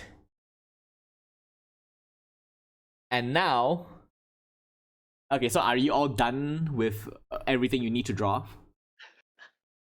Yeah. Okay. Yeah. All right. What about you, Python? Yeah. All right. Now we are going to be doing a neighbors develop section. So we will all now take turns rolling on an appropriate rolling a d6 for every neighbor you have. So we'll start with Python. You only have one neighbor, which is Karkinos. Oh wait. Oh no. Wait. You have the Aquaman as well. So roll a d6 for the Aquaman. 1. 1. Expand. So the Aquaman has a new settlement. Roll a d6 to determine what settlement it is. 6. 6. I think that is religion. Wait, let me check. Yeah, it's a religious. So this new settlement is a religious settlement. So just put one in the Aquaman's lair. And then while you do that, Anansi, roll a d6 for every single neighbor you have. My goodness. How many you have right now? I'm gonna go crazy, man. It's 3, right? I have. That means races, right? It would be races, right? Yeah, just all of any kingdoms, cults, magic users, monsters, hive, or bandits in your area. Yeah. So high elves are 1. Okay, so roll for your high elf first. Goblins are 1. No, the goblins have merged with the high elves. Alright, so goblins and Yeah, high elves. yeah. So you're basically rolling for the kingdom of Ravendell.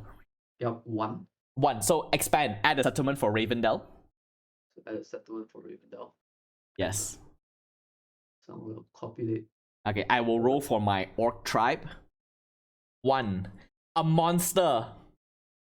A new legendary monster has been discovered. Create one now and draw it. Oh, that is perfect. Perfect. The great worm of the desert. I'm gonna make this worm like red. Oh god, that's not red. Then I'm gonna draw it like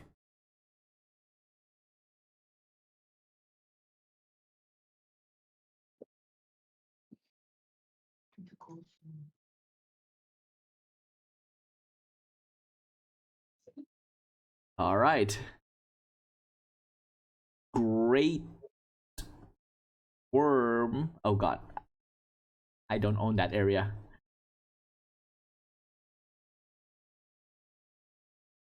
The great worm of the sands. All right. So now my desert has a gigantic worm in it. And then now we go back to Lady Python. So which is your new settlement? Oh, the fish.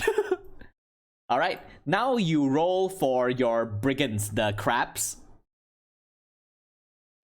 Oh wait, where did the crabs go? The brigands. They've disappeared from your map.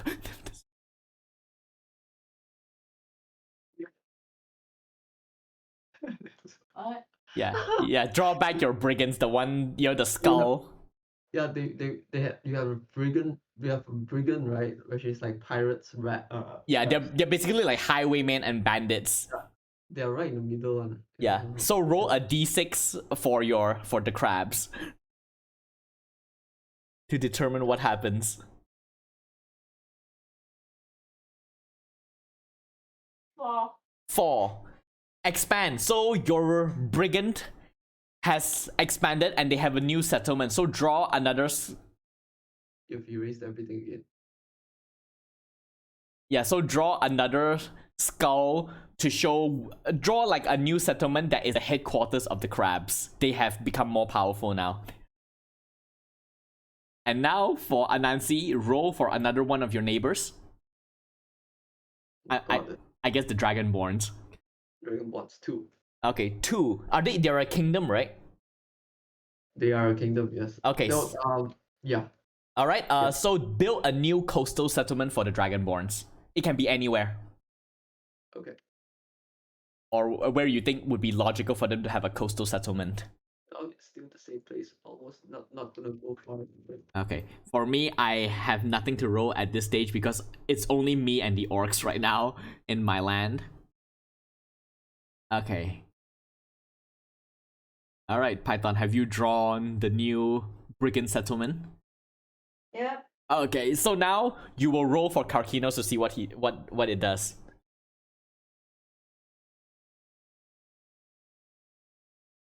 6.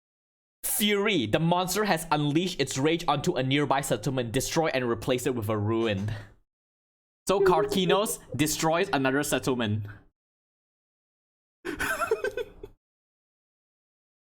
I guess the closest one would be the crabs. Alright, so the crabs, after building their new settlement, is now destroyed by Karkinos. Alright. And now for Anansi, roll a d6 for your human. What are they? Are they the what the They are a capital as well. They are also kingdom. Okay, so roll d6. 2. 2. Colonize. Build a new coastal settlement for the humans. Okay. Easy enough. Okay. And is that all of the neighbors you have? That is all, yeah. Okay, so we are now officially done with the Age of Empires. Now we are at the final age, the Age of Collapse. Here, we will roll 5 times for 50 years of progress. Alright. Okay. Oh wait, I need to make my note. The Great Worm of the Sands is discovered at the tail end of the Age of Empires for me. Okay, now Age of Collapse. Lady Python, roll 3d6 to determine what happens here. 6. 6. Piety. A religion has gained prominence in the empire. Select a deity in your region from any of us, or create a new god and place a cathedral or large temple nearby dedicated to this god. So you can choose from any of the gods that it already exists, or you can create a new one. And now we move on to Anansi. Roll 3d6 for your Age of Collapse, first 10 years. 12. 4. 12. 12. Mobilize. Draw a new fort or military settlement. Again, anywhere on the map. Okay. Okay. That's a bit much, but okay. Military settlement. Yeah, 6 to 10. So I rolled 10. War! I'm marching again. I guess the only place that makes sense for me to attack is New Dawn. Okay. I'm rolling New Dawn. Okay, I'm rolling a d6. I rolled a 3, so it's a stalemate. So I invaded you. So wait, the core empire attacks New Dawn, but it is a stalemate. So I attacked New Dawn, but I did not take it. but after suffering many losses, so we both of us lost a lot of people. Right. Okay, now Lady Python, where did you draw your new cathedral? Oh, is it the yellow thing there? Yeah. Okay. All right. Which god is this dedicated to? The god of nature. Okay. And just give a name to this temple, like for this new for this. Although you all already worship nature, this is like a new religion revolving around the same god, so they would have like a different name, so you can come up with it. But you can do that in your own time. Now roll 3d6 for year 20 of what happens. 15. 15.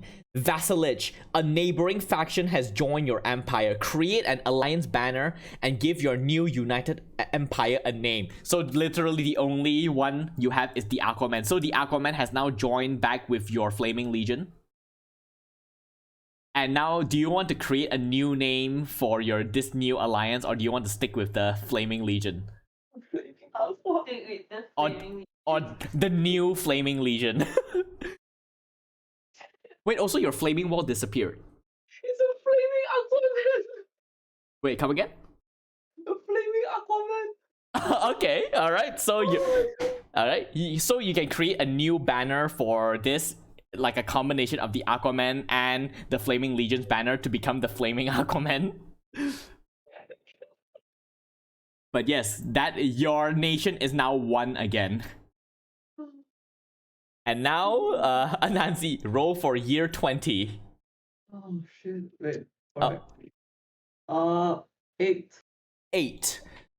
Rising Empire. Despite the times your empire is thriving, roll a d6 and draw a new settlement, or expand your existing one with farmland and walls. So do you want a new settlement, or do you just want to expand your... All walls for me. Okay, so just make a note that all of your... choose a number of settlements. It can be one or all of them, and they all now have walls. All of them will have... no. Only the coastal ones facing the east all have walls. Because of you are hearing tales of Karkinos. Nope, the wet walkers are coming. Oh, the wet walkers. All right. Now is my turn. 6, 3, 12. Mobilize. Draw a new fort or military settlement, please. I have way too many forts. Oh my days. I have nothing but forts. Okay, I am going to, I guess, draw another fort like at the edge of the world. Of our world anyway. And this over here, maybe they wish to explore south. In case of danger that might come from the far south beyond the edge of the world. Oh, it's coming. It's east. It's not south. Trust me. Look at my statue of... There's a Statue of Liberty with my Argonauts. My Argonauts are pointing east, man. Fort Uthal. Alright, I have another fort. I have so many forts, holy shit. Fort Uthal. Alright. Alright, Python, have you finished up with your new flaming Aquaman? She has gone to take a drink. She's almost out of battery very soon. Oh. One moment. Pei, you want me to roll for you? Okay, I'll roll for her then. Alright, roll 3d6. Alright. 12. 12. Mobilize. Draw a new fort or military settlement for the flaming Aquaman. Alright, Flaming Aquaman new. Alright. I'm gonna make a separate note for her. Flaming Aquaman And, new settlement. Yeah, and Right. also, yeah, a new military fort or settlement. Alright. And also, her wall disappeared. I'm not sure why. I think it's a different layer, but Oh, okay. I'll ask her. Alright. Now, Anansi, roll for year 30.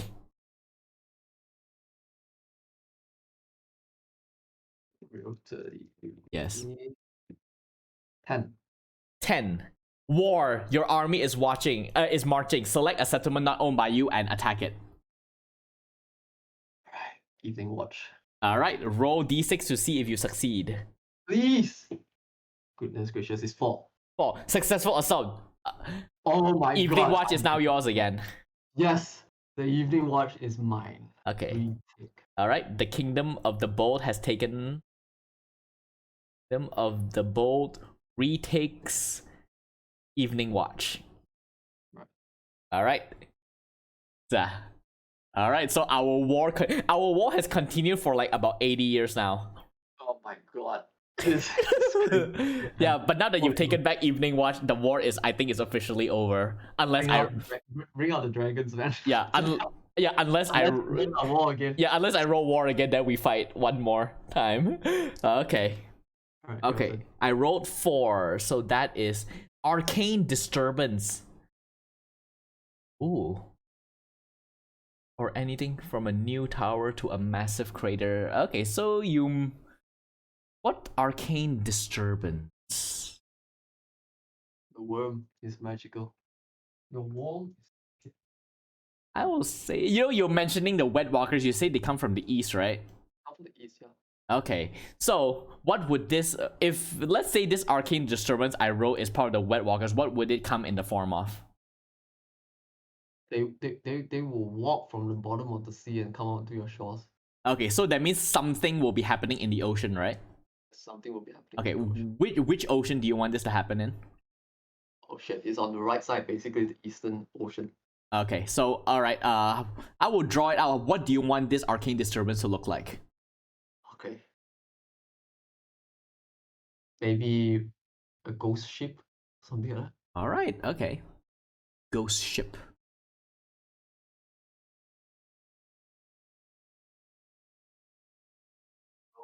Dude, the Wet Walkers is here. Okay. I will just make a note in my sightings.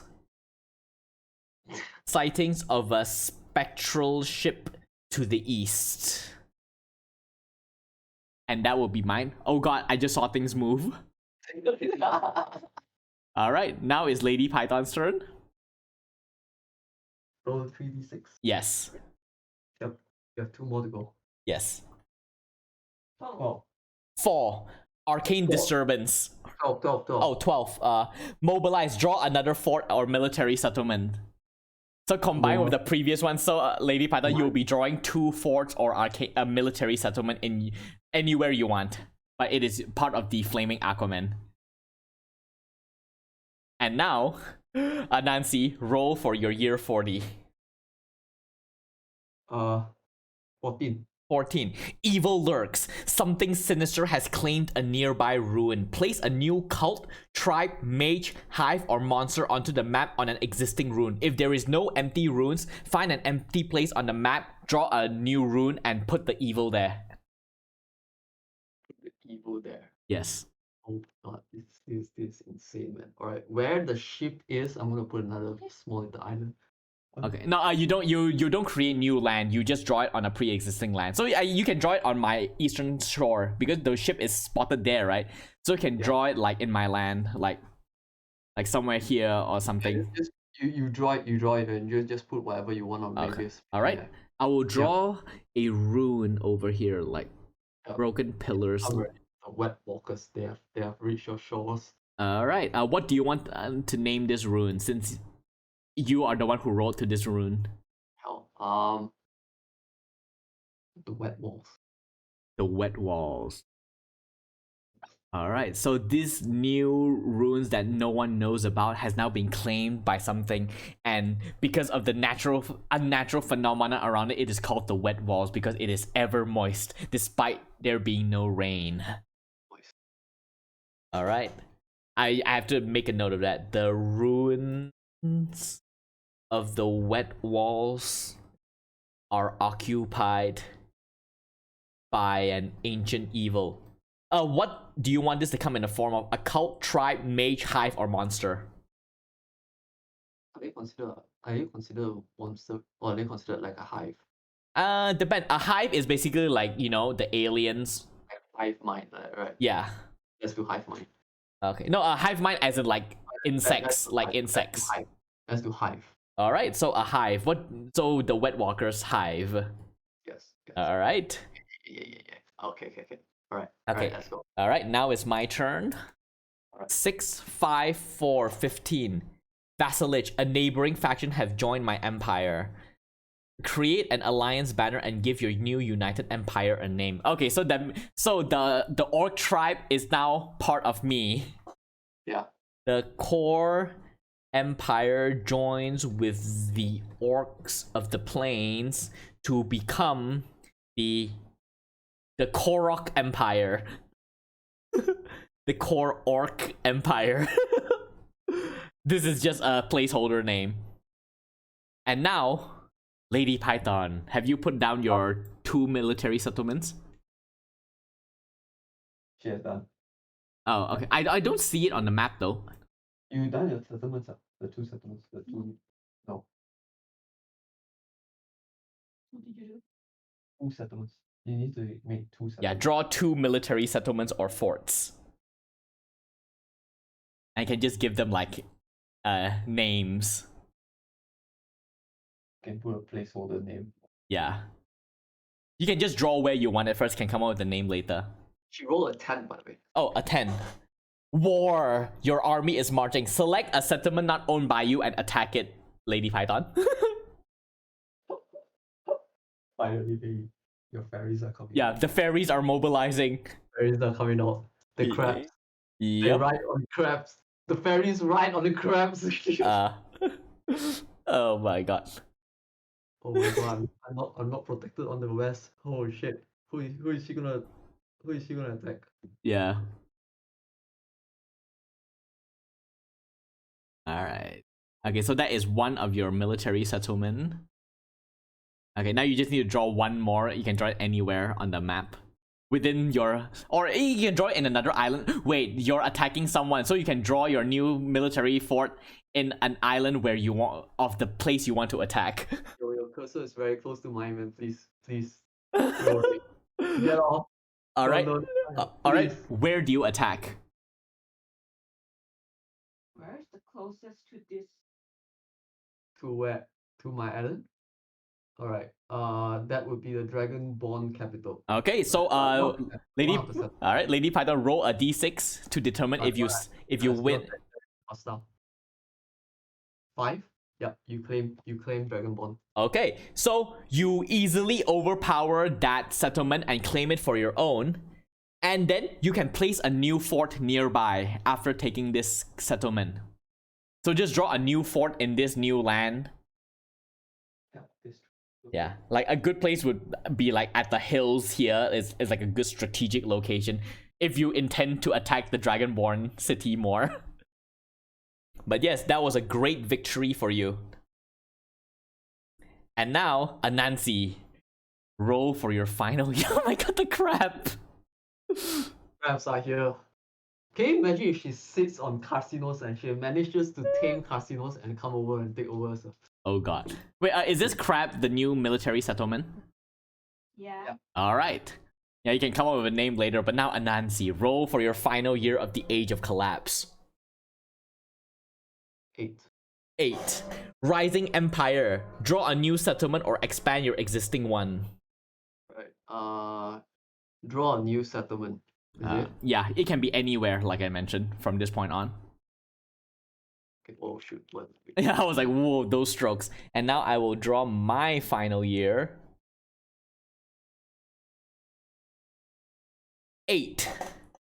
Rising Empire. So I thrive. Yes, I finally get a chance to choose what settlement I put.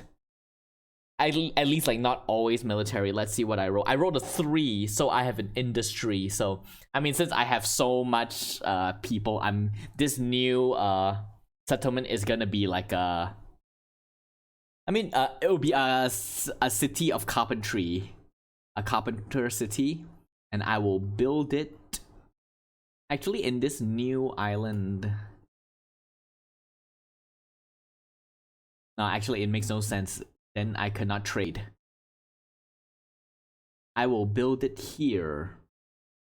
And I will just draw a needle and a shirt. Because it is a... No, wait, that's not... A hammer. A hammer makes sense. A hammer and a nail. And this will be named Talai. The Carpenter City of Talai. Alright, and that is the end of it. We have reached the end of Mappa. Yeah, finally. Holy shit. Alright. Wait, we need to roll one more thing, right? I think. Oh yeah, Omen. So for this oh no wait, there's still something over here. Stumbled. Oh no wait, I'm in the wrong section. God damn it. Scroll. Okay, so so basically this part is each of us take the moment to name like locations that is like important to our faction, but this one we can do in our own time. But the most important is we roll the omen. Like what is the signal of what is to come for our world. So basically we choose among us as who has the best story or who ended with the most powerful faction, and they will get to roll 2d6 to determine what omen will be witnessed by the people of our land. Who wants to do it? Yeah. Must- I don't mind. I want to roll for it or something. You know what? I think just for the purposes of this, because the fairies are so unique and they suffer so much and persevere, like their faction split into two and then merge back again. So you know what, Lady Python, roll 2d6. The final roll of the night. Yep. 7. Oh my goodness. A comet fills the night sky. Is it a dark omen or a sign of prosperity? So at the end of this age, everyone in this world see a comet streak across the sky. And basically, yep, and we have come to the end of Mappa Imperium. So this is basically how it works. You roll dice, you build. So look at that, we created a world with its own history. So, Yeah. But yeah, what do you all think of it? And also, I'm sorry, Nancy, for attacking you so many times.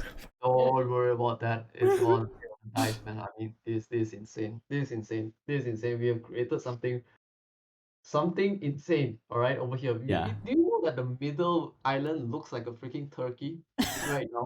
Oh my god, actually. Right? It's like looking out and screaming for help. Yeah.